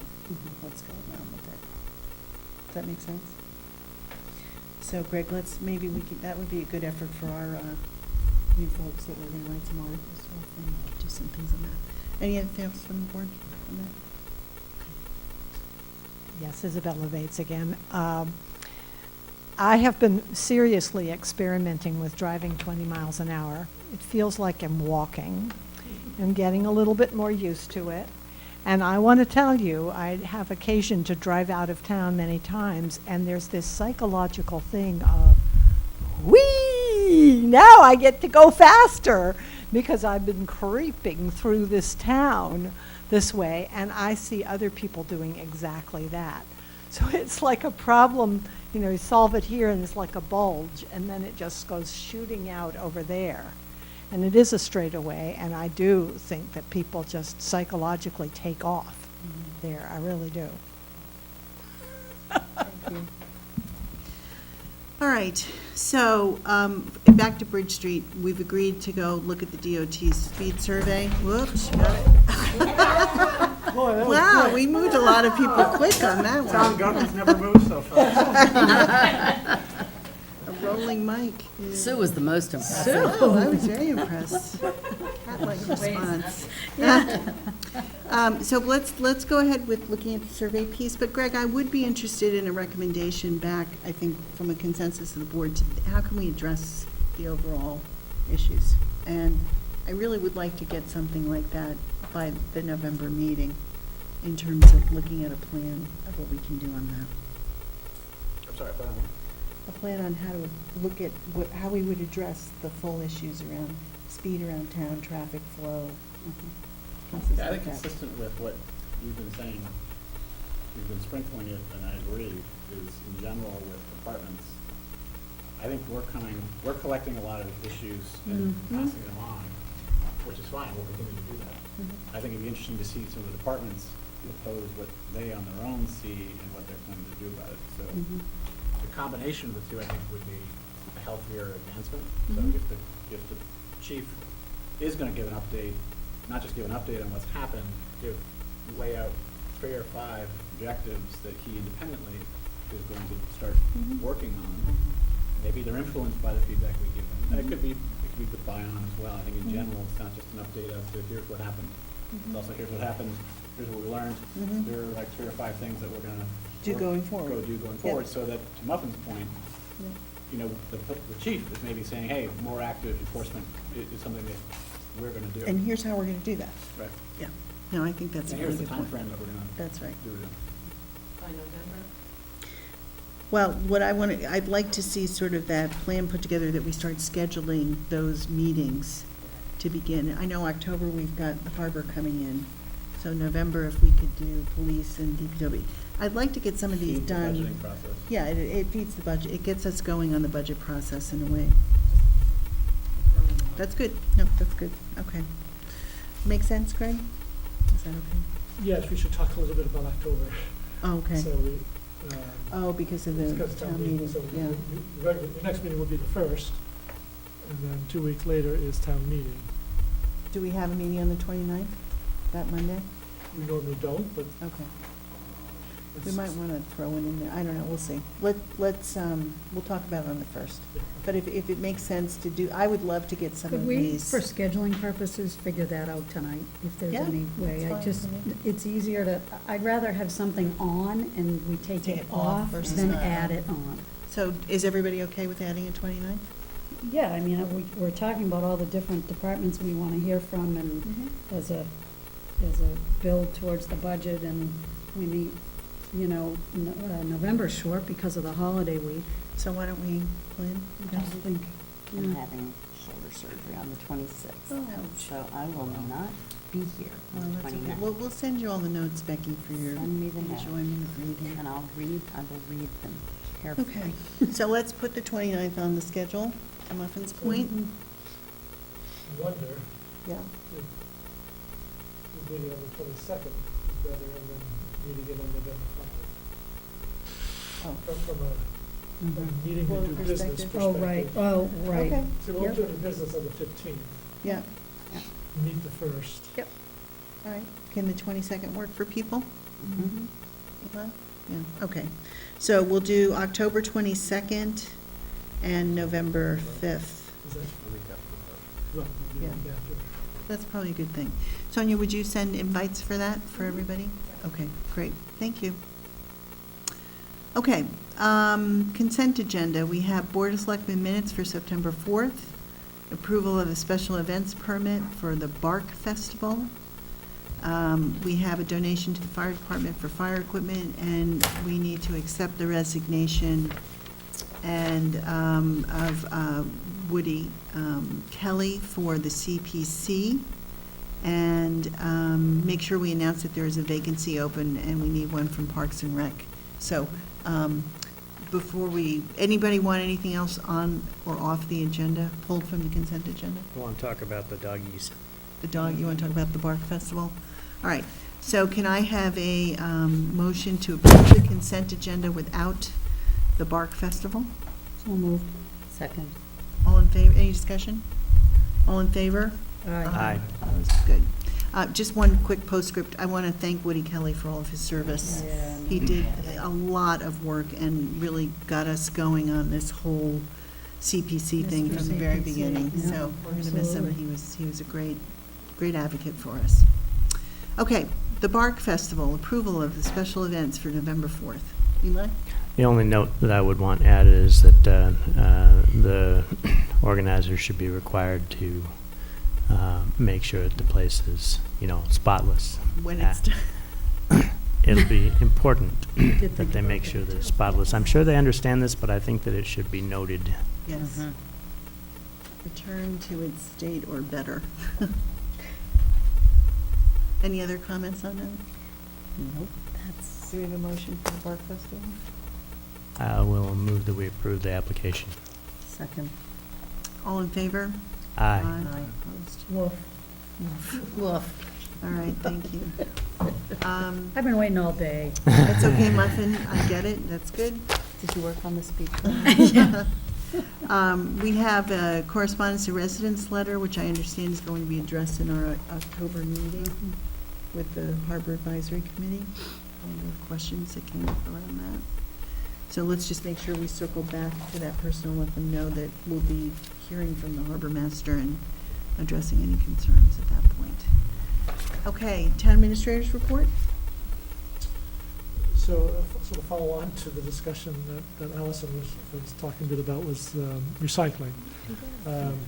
So our hauler, Waste Management, they are feeling the pinch of the pretty drastic changes in the recycling market. They are seeking some changes to our contract with them. I have suggested an alternative approach, which is to have them collect and charge more for the bulky waste pickups.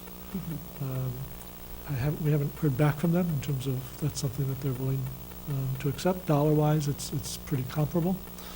I just feel like I would rather have people pay for a little higher price on putting a mattress out than discouraging recycling. Right. And paying a lot more to them out of the general fund. It, obviously, taxpayer money versus them buying a sticker for a bulky waste item. It's all the same to the resident in terms of coming out of pocket. It does make it a little bit easier for us. I don't know if that's something that you're comfortable with or you have questions about. Oh, I don't know. I'm on board with making that shift. I just don't know about the increase. I get it could be more than 10, but I don't know how far it should go, or if Waste Management comes back and says, yes, they're willing to entertain some kind of conversation about that concept, do we do it in stages? The increase is over 2 Step years it or up something. over, Yeah, and my only other comment about, because Waste Management makes me think, if we're in negotiations with them again about contractually anything, we don't get, and it's better that it's recycling and not trash, but they're not picking up every week the way they're supposed to. Right. And we hit a Monday holiday, and they definitely aren't getting it all on Tuesday. We've had a lot of conversations about that with them of late. We need to just make sure that they're not overextended and the town's getting the hit on that. Okay. So, sorry, Mrs. When is their contract up? They have another 2.5 years. Right, I mean, I know Why that, are we, sorry, I missed, why are we renegotiating because their costs are rising? So we don't have to. Yeah. We can just say, sorry, you're tough luck. right. That's what they would do with us. That's exactly right. Yeah, and we can do that. They, they're dangling, you lost your other hauler because of not opening up negotiations midstream. They're a different organization and company than our previous hauler. I wouldn't jump to the negotiating table because their costs are rising.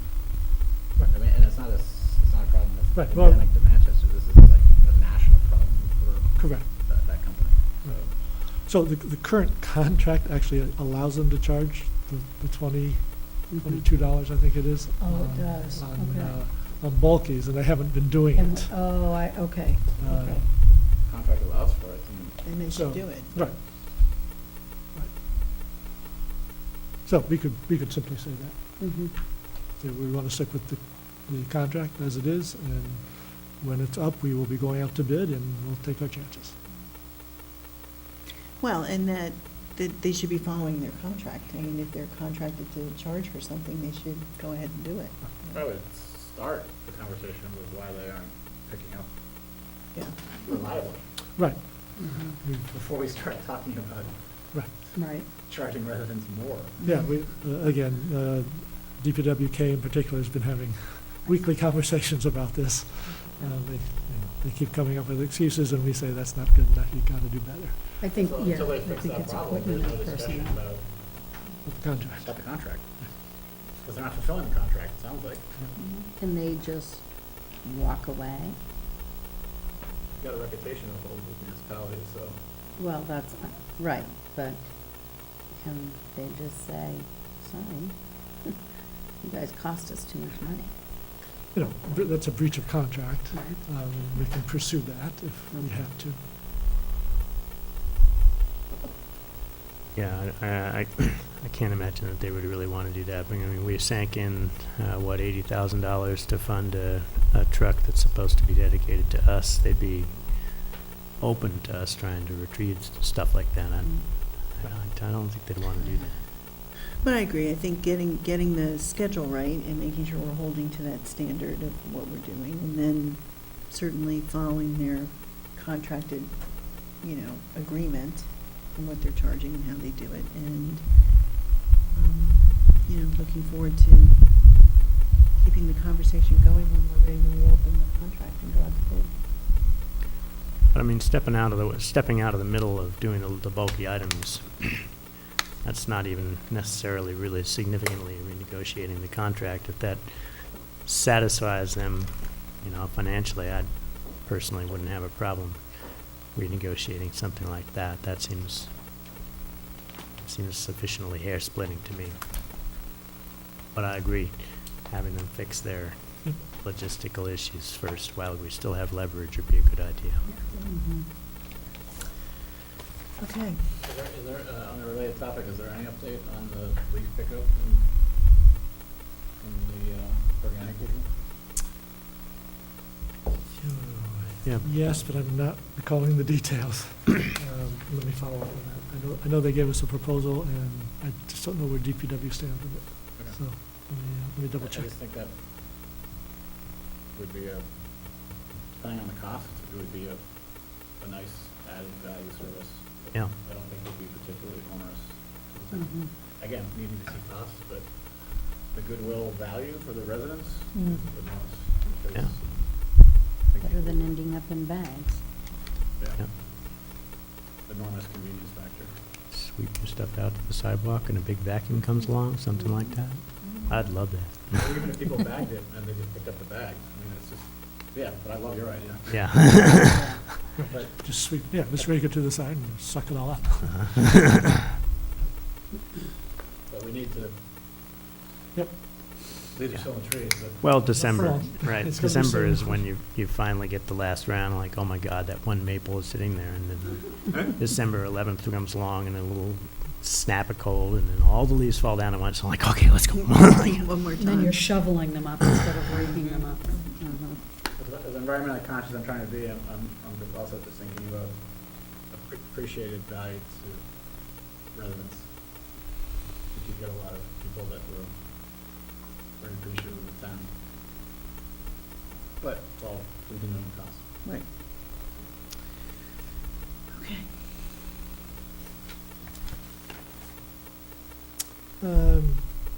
So, moving on, the work on the Central Street Culvert and Bridge is advancing, along with the, what happens to the Central Street Pond, or the Central Pond, Mill Pond, I guess is what it was called before it was called Central Pond. So that work is advancing. There will be a public forum on the 18th of October. The abutters will all get individual invitations, but it's a public meeting open to any and all Is folks. that evening? In the evening, yep, that's a Thursday evening. Yep. I think it's scheduled for 6 o'clock. Okay. So there are competing interests here, as often there is. One of the main goals is to mitigate flooding of Sawmill Brook, and certainly to facilitate less flooding it makes sense to take out the tide gate. So that disappoints people, because that means that half the time it's a mud flat and not a pond. There are ways to make that mud flat much more attractive aesthetically, the plantings and walkways and that sort of thing that you can create. But that takes some imagination to see and to believe. The other competing desire is to keep water from the ocean from surging in. And the tide gate doesn't do that now. The tide gate is easily overrun by storm surge. It certainly was last March when we had the parking lot here underwater. The water certainly just went right over the tide gate and upstream. And in fact, you would have to raise the road significantly and create quite a dam there to prevent the predicted storm surges from going upstream. So as much as people want to see that protection from storm surge, that's a much bigger issue. And we have much bigger problems besides just the surge there. So if it's surging there, it's going to be flooding the railroad tracks, it's flooding the downtown area, et cetera. So that education piece will be critical. We can make significant headways into draining the Sawmill Brook when there's not a huge surge coming. Preventing the surge is just a whole nother topic that really is much beyond the scope of this project. That's when we talk about the gate at the front, at the head of the harbor. Right, right. As wild-eyed as that may seem, that's what's going to help that problem, if anything. So who is running the October 18th meeting, the forum? So that'll be a combination of the committee, the citizens committee that's working with the consultants and the consultants. Okay. So they'll present 3 conceptual plans and talk about the pros and cons of each of those and ask for feedback from the folks who are attending. What do you like about this? What don't you like this? Option A and B and C. So that's the gist of what the meeting will be. Here? Yes. So it'll heat up a bit in terms of those competing needs and desires. And the question of what to do with the wall, the seawall itself around the pond area, it's in pretty bad shape. It needs quite a bit of attention. So does it go up a little higher to at least provide some more protection? And if so, what does that look like, et cetera? Okay. Yeah, and cost, absolutely. And that's 6:30? I think it's at 6. I'll confirm with you. I'm pretty sure it's 6. 6 to 7:30. Yeah. Might be good just to have them put a little flyer announcement or a poster at the town meeting, because we're there on the 15th, Yes. just to advertise and let people know. I mean, we should have it well in advance of that, but if we're gathering all those folks coming in, it would be a good way to just let them know. Yes. Okay. Just quickly on construction work, the drainage work on School and Burnham, we're starting on Burnham and coming down School Street to the Sawmill Brook crossing. That'll get underway on October 8th. It'll be probably a month-long project of installing a larger storm drain system and taking the water from the church and putting it down the street rather than going between the houses, which it currently does. And then picking up with bigger pipes the water along School Street. So that'll get underway. And we will be opening the bids for the Ocean Street water line replacement and doing just a partial patch on that. There's been some pushback, some concerns, some residents hoping that we'd be doing all of Ocean. I really think we need a game plan on how to protect that road. I'm reluctant to put down new asphalt and just have it blown away in the first big storm come the winter. So without that in place, I really think we need to pause and do some more thinking about what those protective measures might be. The fourth item here, Banner School Committee is wanting to put a banner on the pedestrian bridge announcing the special town meeting, just date and time. So they control the bridge in some ways, but you have final say over temporary signs. So I thought it was the appropriate for you to give your approval on that. I mean, they already hang, Yeah, just they just hang the yeah. symphony banner there, so when they don't, yeah. So that's a school committee banner. To announce a special town meeting date? Who's proposing that again? Well, the school committee made the request. It's just to put a banner up that says Says town special town meeting. meeting, October 15th. It's not promoting voting one way or another. It's just indicating to people it's happening. Is that correct? Yes, yeah. Very similar to the signs that we put at the, what's the word I want, those construction signs. Yeah. Oh, the construction Yeah. sign, If- special town meeting, right. Right, we've done that for town meeting. Might be food for thought for us to just take that up in the spring and do it for the spring, just town meeting. It's not promoting any particular issue, it's just another way to be communicating with people Yeah, when we no, have I'm town not- meeting. Yeah, I guess, just thinking about the fact that it's never been Never been done, done. and why all of a sudden they're being done. So I'm not opposed to communicating the fact that it's a town meeting, don't get me wrong. Just wondering why all of a sudden now we're hanging banners from the school bridge. Because it's been requested. Yeah. So, no one's ever asked before, probably. It would be my guess. I don't know, whether it's, I mean, I don't have a problem with just the piece of town meeting is happening and to the point of doing it. As long as they're not promulgating a vote, they're not talking about the schools, they're just saying. So, you guys okay with it? Yeah. You'll have to be. I'm all in favor of awareness about the town vote. I just don't want the town in any sort of bad optical position if the banner's being hung from a school bridge when the vote is materially about the school. Is there a way to hang a banner in the center of town? They're doing that too, or that's what Well, they've they were asked. looking for permission at Richdale Yeah. years They're looking ago. They used to be, I think it would just be good to, I'm fine with it, I just think optically it would be good if it was a little more balanced so that it's not Not right in front of the school. perceived as right. an Year- overt. Years ago, they used to run, different organizations would seek permission from the building owners of Cargo and That's what I was thinking. where Superfine is. That's where I've seen it And they before. would, the fire department would hang them. It got into a whole liability issue, so that ended.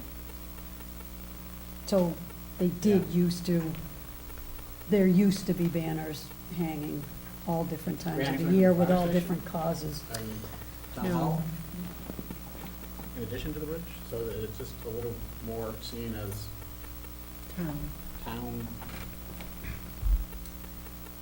Well, we don't have permission from the Historic District Commission to use the big state highway sign, do we, on town property, or town common, was that a pushback?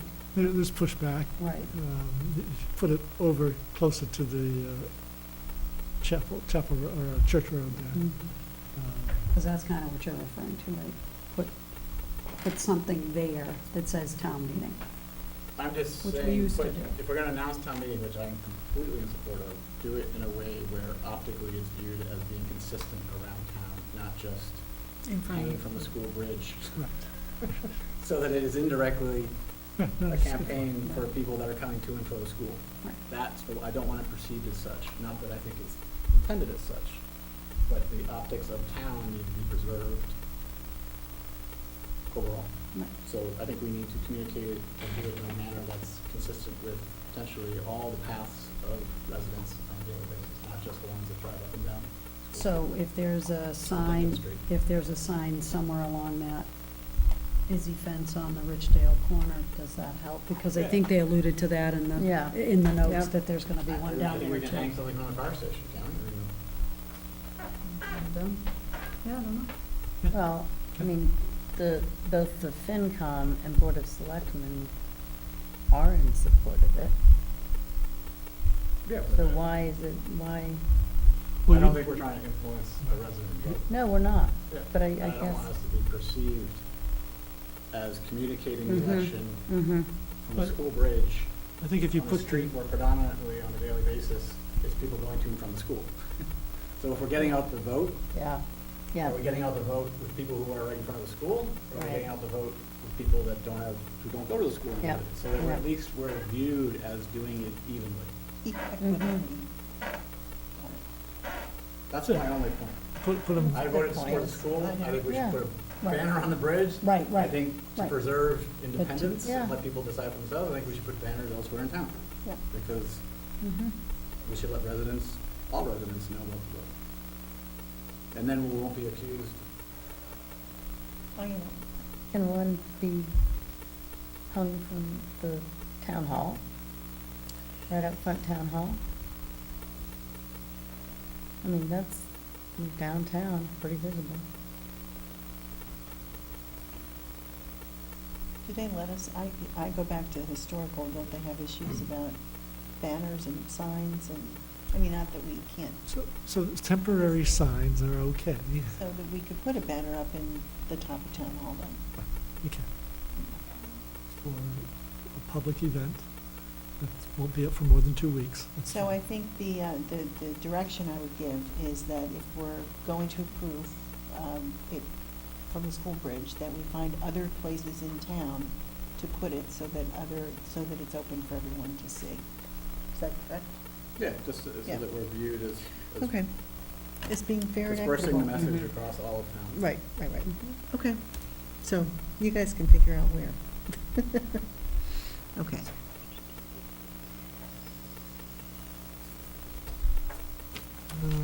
Two other things, and then I can finish up. So we should be doing a review of my performance. I meant to make copies of last year's summary, but I did not do that, but I will get those to you. And then just need to think through that process. Yeah, I'll come back on October 1st with the process. If you can get the document out to everyone. Yes. And, what is today, the 23rd, thank you. No. No, 17. Oh, 17. Boy, I'm totally out of it. I'm looking at July, that's my problem. Okay. I know, Yeah. I know. Can we go back to July? So, okay, today's 17th. So if you can get that out, I will suggest a process in our meeting on October 1st. Okay. But if everybody can read through it and start thinking about it, that would be great. Okay. And then finally, there was one positive West Nile test up at the State Depot off of Pine and exit 16. Could have come from elsewhere, because those trucks are coming in and out and going different places. There was a repeat test and nothing came up positive, so no additional spraying or no additional notification. But we are still testing, and until we get a frost, it'll be a concern. So if there were to be additional positive tests, then we would get the word out to folks that it is in town, and be more cautious in terms of just not being out in the evening when they're out, putting on bug repellent, wearing long sleeves, that sort of thing. FYI. Okay. Anything else, Greg? Are you good? I'm good for now. I had one other thing that we talked a bit about that I don't want to get into tonight, but I'm checking to see who can attend the Finance Committee meeting on the 20th, this Thursday. Thought it was Wednesday. No, it's Thursday. It went through the system on the email about 4 or 5 times, no? We're not on that. No, I can do that. Anybody? This Thursday? This Thursday, the 20th. What time? 7 7. o'clock. Yep. Was there more requests on? Yes. When? He sent that, I thought everybody Yeah, it was doesn't on go to the list. everybody, no. It wasn't on everybody? I thought, I got, let me double I spoke to him check. the other day, and I thought he wanted that Just to be this discreet. You know? Discreet in the sense of Just- not viewed as any sort of, joint. yeah. Oh, I was under the understanding that we were doing a joint meeting that night. Well, obviously, we don't know what we're doing, so. I remember him specifically You're right. saying that You- he, We did talk about that. So it would be, So then we'll just skip it, and we'll. well, no, Well, no, I thought when we all met I the know, last I time. know, I'm trying to get clear here, okay? And I apologize for the confusion, but this is part of the problem with our communications, in that everyone is not on the list for these meetings, and that's problematic. So, let's take a step back. We originally agreed that we were going to meet jointly on the 19th. That got moved to the 20th. And now I'm hearing it's not a joint meeting, it's a meeting just with the FinCom. I'm not trying to. No, I'm just trying to We get met- clear. I met with Maury and Greg Last- informally what- a last couple days week. ago. Yeah, and last Wednesday. that specific question came up, and he said at that time that it was best if it wasn't viewed as a joint meeting, and that the boards were evaluating things independently. All right, well, If that may not be the case. I'm just going off of last time. Well, what are they going to be covering Yeah. at the non-joint meeting? So the main topic is, what is their recommendation for how to fund the school? And how does it fit into a bigger picture of town finances? So I had hoped that we would talk about that a little bit as part of the town meeting section. We didn't get to that. oh, okay, well, that was my fault. I thought there was something separate. Okay, well, if we want to take some time right now, we can have that discussion for a little bit and then go into executive session.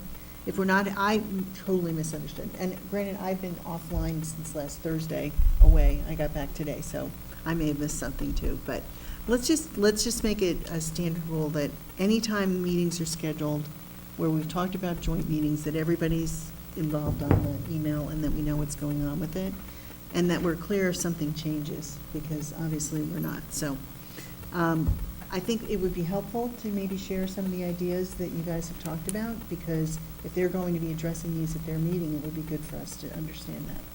So, is that okay with everybody to take a few minutes? Okay. Arthur and Greg, whoever wants to jump in. You have Yeah, so in your write-up.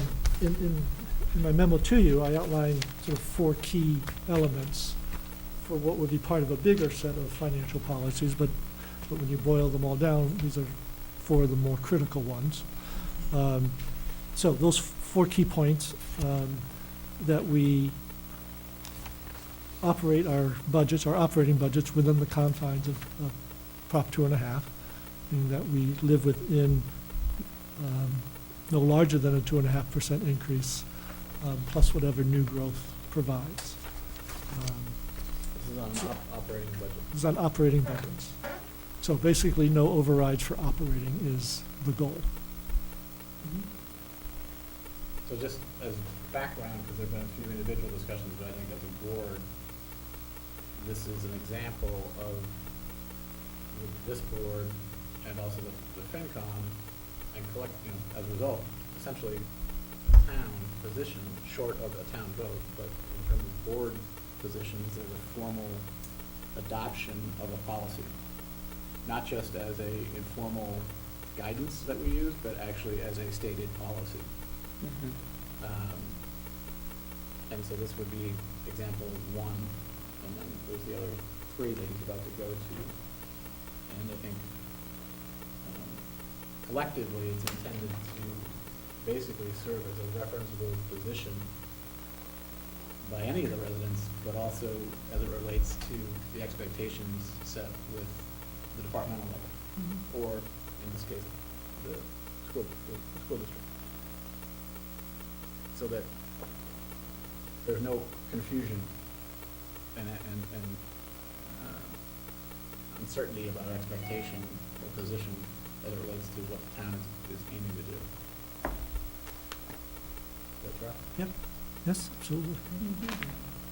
And many towns and cities do that. And there are lots of examples that we can draw on to share what those kind of formal policies look like. So do you want to go through each one of these? Do you want to go through all of them quickly and then go back and talk about them? Or do we want to take each one of them and talk about it? Because are we expecting to vote on these today? If you feel comfortable, I mean, you don't have to, because you have your October 1st meeting. But in terms of guidance for the Finance Committee, it may be helpful to have your position solidified before they meet on Thursday. Or we get their position. This is what we're talking So, Correct. here's where I'm coming at this, because we're kind of rolling on our role here. Yep. And I would prefer to have something a little bit more solid to vote on than just sort of quick discussion about this. Based on the time frame and the fact that we are not having a joint meeting on the 20th, I would say, in concept, these make great sense for them to talk about. I am very interested in what our finance committee has to say in terms of guidance to the Board of Selectmen about these topics. And that we ask them to go through them, to look at any others, to have that discussion on the 20th, and to come back on October 1st, via report, whatever, with a summary of their recommendations of what they think makes sense for the town, based that their job is to look at the financial conditions and what we need to do. And I would love to have the recommendations from them to put forward. These all make good sense to me, so I'm not. Well, do we want, this question to you is, do we want Craig to go through these, read them off, and explain a little bit of the color behind it, so that when we do follow your plan, when FinCom comes back with recommendations, we're not having discussion, unpacking them while simultaneously trying to incorporate FinCom's. Totally good with that. So, Totally good with wanna spend just. a few minutes? Yeah, sure, I'm totally good with that, but I just want to be clear that I don't want to vote on them tonight. Sure. I think it's fair that we hear what they are. The FinCom has their discussion, they come back with their recommendations, and we can go through the process. Does that work for everybody? Okay. Yeah. I mean, I think there's a face Yeah. value to these. There's actually also, I think, an underlying story Mhm. to each one of them. Mhm. And so I think maybe you can touch Yeah. a little bit from your point of view on the fact of what's listed here, but also a little bit of the background logic as to why we're focusing on this. Yeah, yeah. So, just to run through them and then maybe put them in that context. So the first one, operating budgets within Prop 2.5, that's it's really what, particularly in a low interest, low inflation climate, it's very doable to do that. And I think sends a very strong message about our fiscal discipline and our respect for the taxpayers. Stabilization and free cash, so how much reserve money we are sitting on. General rule of thumb is in that 8 to 12% range. We're above that. We're high right now. We've got a little over 16% in total stabilization and fund balance, free cash. So I think that 10% goal is what we should be targeting. And when we are above that, that means that we're either being over-conservative in our estimates of receipts, or we haven't been spending some of that fund balance for capital needs, which is what the practice has been. I'm certainly not a fan of using stabilization or fund balance for operating. That's a slippery slope that gets you into trouble real fast. But it can be used for one-time expenditures, for capital needs, and it should be. And in terms of the taxpayers, we probably shouldn't be sitting on a lot of their cash without a real plan for it. Mm-hmm. So in this particular one, what do we say, and I'm not personally taking this position, but I've heard this comment. If we have this much cash, why are we simultaneously raising taxes? So again, it's been the practice to be conservative on those local receipts and then roll it into capital. It's been growing because there's only so much we can do on an annual basis with capital. We haven't had real big ticket items in terms of a new facility. And doing pipe repairs and road repairs, there's just so much we can do on an annual basis. Plus, I think a couple of times we've allocated money for a project, which we've then decided to hold off on, right? Yes, that's true. Yeah. That's true. And having that cushion available certainly helps in emergency. So when the sewer outfall blows apart, Mm-hmm. we have some money to fall back on to use. It also is one of the things that right now, the question's been raised, okay, so if we build the school, then how are we going to do the other things that we need to do for the town? And the answer in part is Mm-hmm. there's some money that we can use for that. Right. yes, totally recognize that. I think some people would debate, because we have cash, why, does that mean we have to go earmark it for projects, right?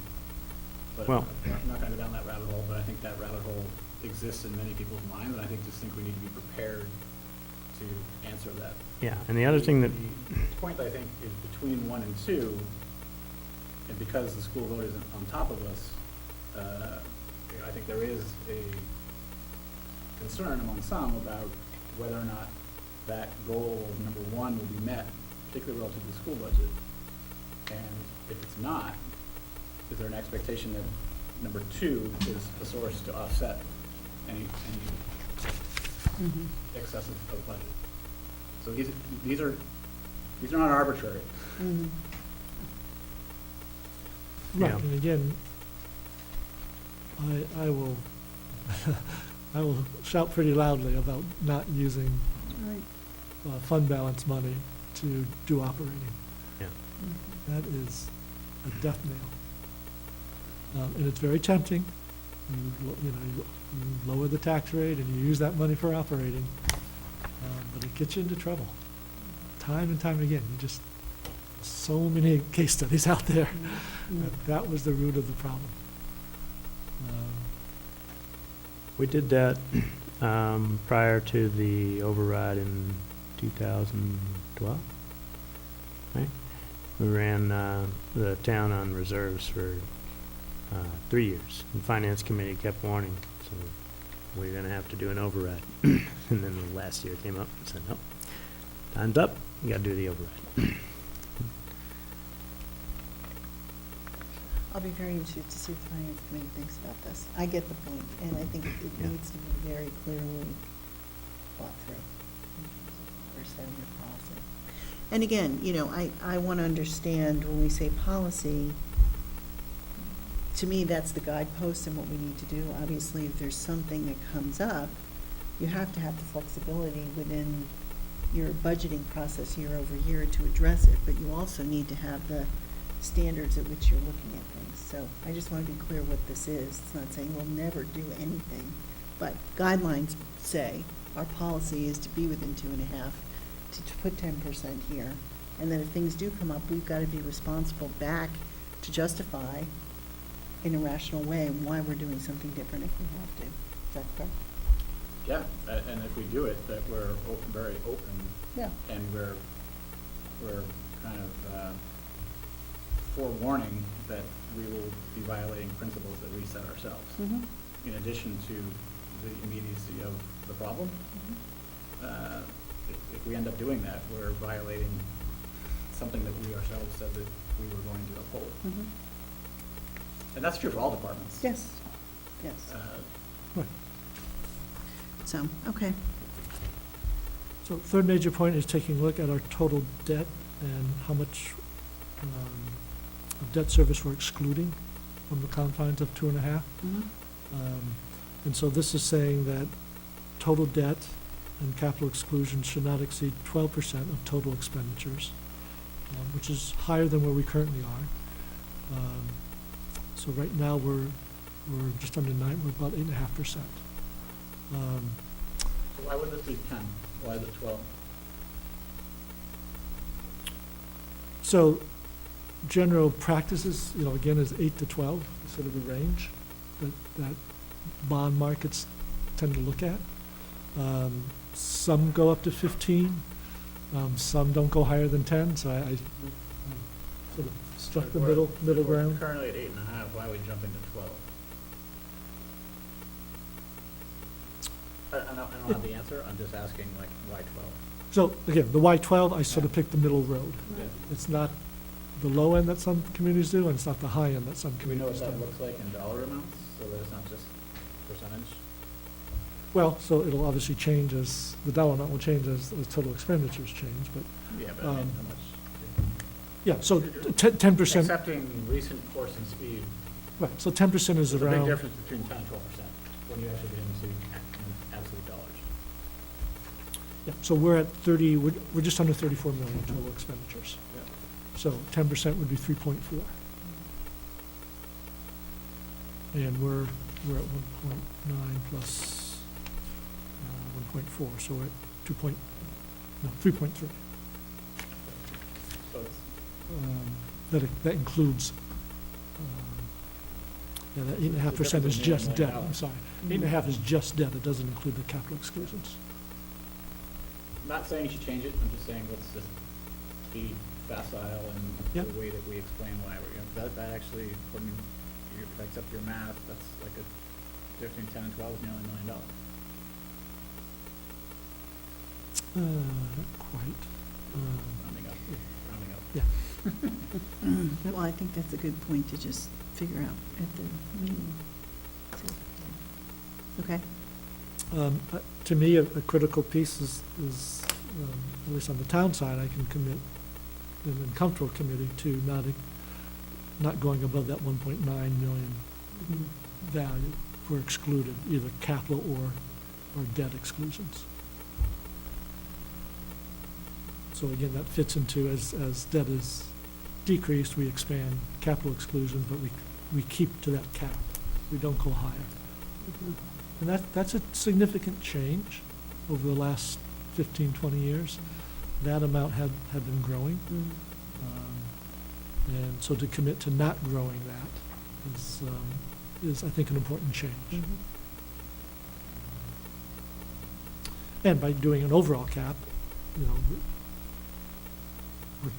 we're sending the same message about school debt as well, that we don't want it to grow beyond this next project. And depending on how you want to fund that next project, that number could be closer to 10 rather than 12. And then a last major piece is continuing to fund our OPEB and pension liabilities so that we're fully funded by the early 30s. And then that, long-term, is a significant source of money that gives us flexibility in that, 15 years down the road.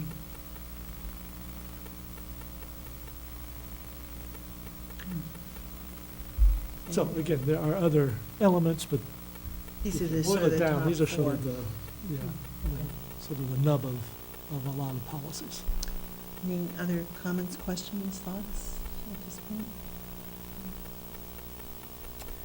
All right, so you'll be at the Finance Committee meeting, correct? I will. Okay, so you can just sort of convey the sense of our meeting of looking for their guidance Yep. and, figuring this out. And I think we have whatever questions and whatever we can put together so that we can deal with this. I'd like to deal with this as a separate agenda item in October because I think it needs to be. Yep.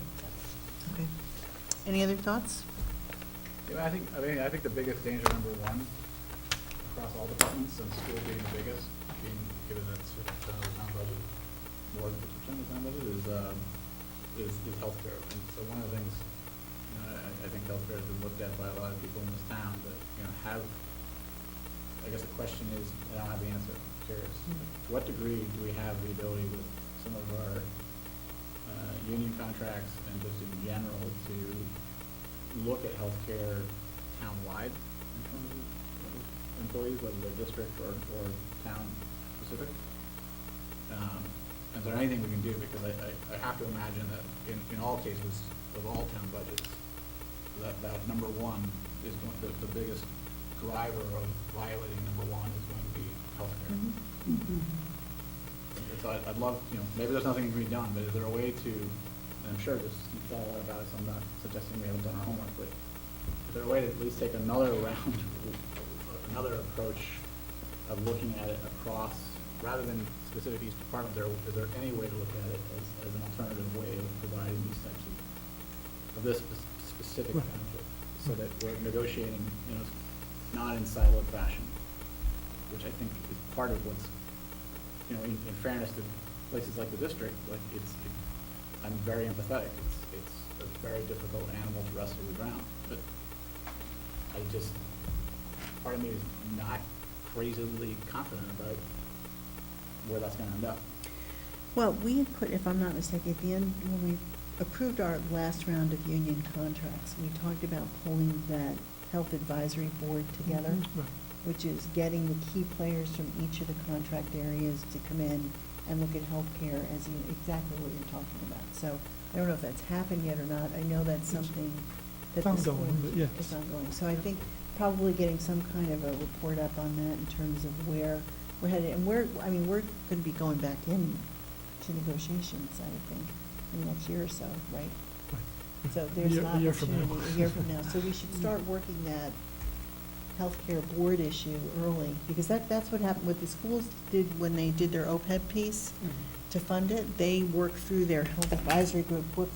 and had that worked through, so that when they came to contract negotiations, they actually had a plan and a recommendation in place to deal with it. So I would strongly suggest that we, get moving on putting that together so that we can start that conversation. And like I said, if they're meeting on a regular basis, that's great, but let's make sure it's like on the agenda item. Yeah, I have no illusion that we're gonna find any sort of magic bullet, right? But No, I but- also don't, and I support the principle of everything here, but I'm also, in fairness, I love driving accountability, but we also have to enable people to do it. And I'm very empathetic to the Yeah. school district in particular, because they're doing a lot. And healthcare is a much bigger animal than I think they on their own are capable of. Of They course. have a health advisory committee that meets monthly too. That's a Yeah. representative from across the district, people. Yeah, no, I'm very empathetic. But I'm also very concerned, because sitting here as the town, like, we support a new school. I also, we're heading into next spring, what's gonna happen with that budget, the operating budget? Forget the school and the and the capital expenditure, just basic year-to-year operating, are they gonna make it? And Well, if they and don't I- make it, I think I know why, and it's hard to hold them at fault for something that is significantly bigger than what they're capable of steering on their own. So if that's the case, then what can the town do? Beyond trying to figure out how to plug the hole with more money, because that may or may not happen, but we've got to figure out another way to support the school as it relates to issues that are much bigger than them. Seeing our success with our confidence in pension and OPEB, that's a whole nother rat's nest. Yeah. And if we have that much confidence in working through that one, how do we turn that type of Focus to focus into things Yeah. that we know we're sitting on? Yep. And that the school needs help, because I'm not confident, and it's in fairness to them, not as a criticism. I think it's unrealistic to expect the district on its own is gonna figure that one out. Well, and there's only so much we can do about that, but we have to be supportive where we can. But I think these are all good points. So, all right.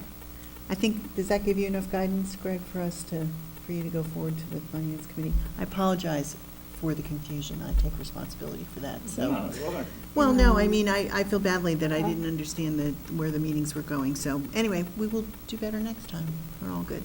Okay. I think we were all sitting there and Well, it everybody's was, takeaway. but it changed, so. But it may not have, I'm not. Well, can we get that confirmed or? Well, it definitely I'll changed talk to from the Mark. 19th, We'll talk to Mark. because that was last I knew, Yeah, the was the 19th. 19th, Yeah, so. well, it's not the 19th, so I think it is the 20th. I've seen a note that it is the 20th, and, if you can just confirm with us, that would be great. Okay. All right. I would like, just as a follow-up, I think these are great. I do think it'd be nice to drill down a little bit down on why 12%. Just, again, I'm not trying to dictate anything else other than 12. I just think we should be a little more facile and why 12 and why not 10 or why not 14, why 12? And No, what that's does a it look good, like financially? I mean, good comment, yeah. Good. All right. I think that's it. Executive discussion. So we need our executive session. So unless is there anything else? Okay, so I will take a motion to adjourn, to go into executive session for reviewing fire contract, and not to return to open session. So moved. Second. Yes. Yes. Yes. Yes. Yes. Okay, thank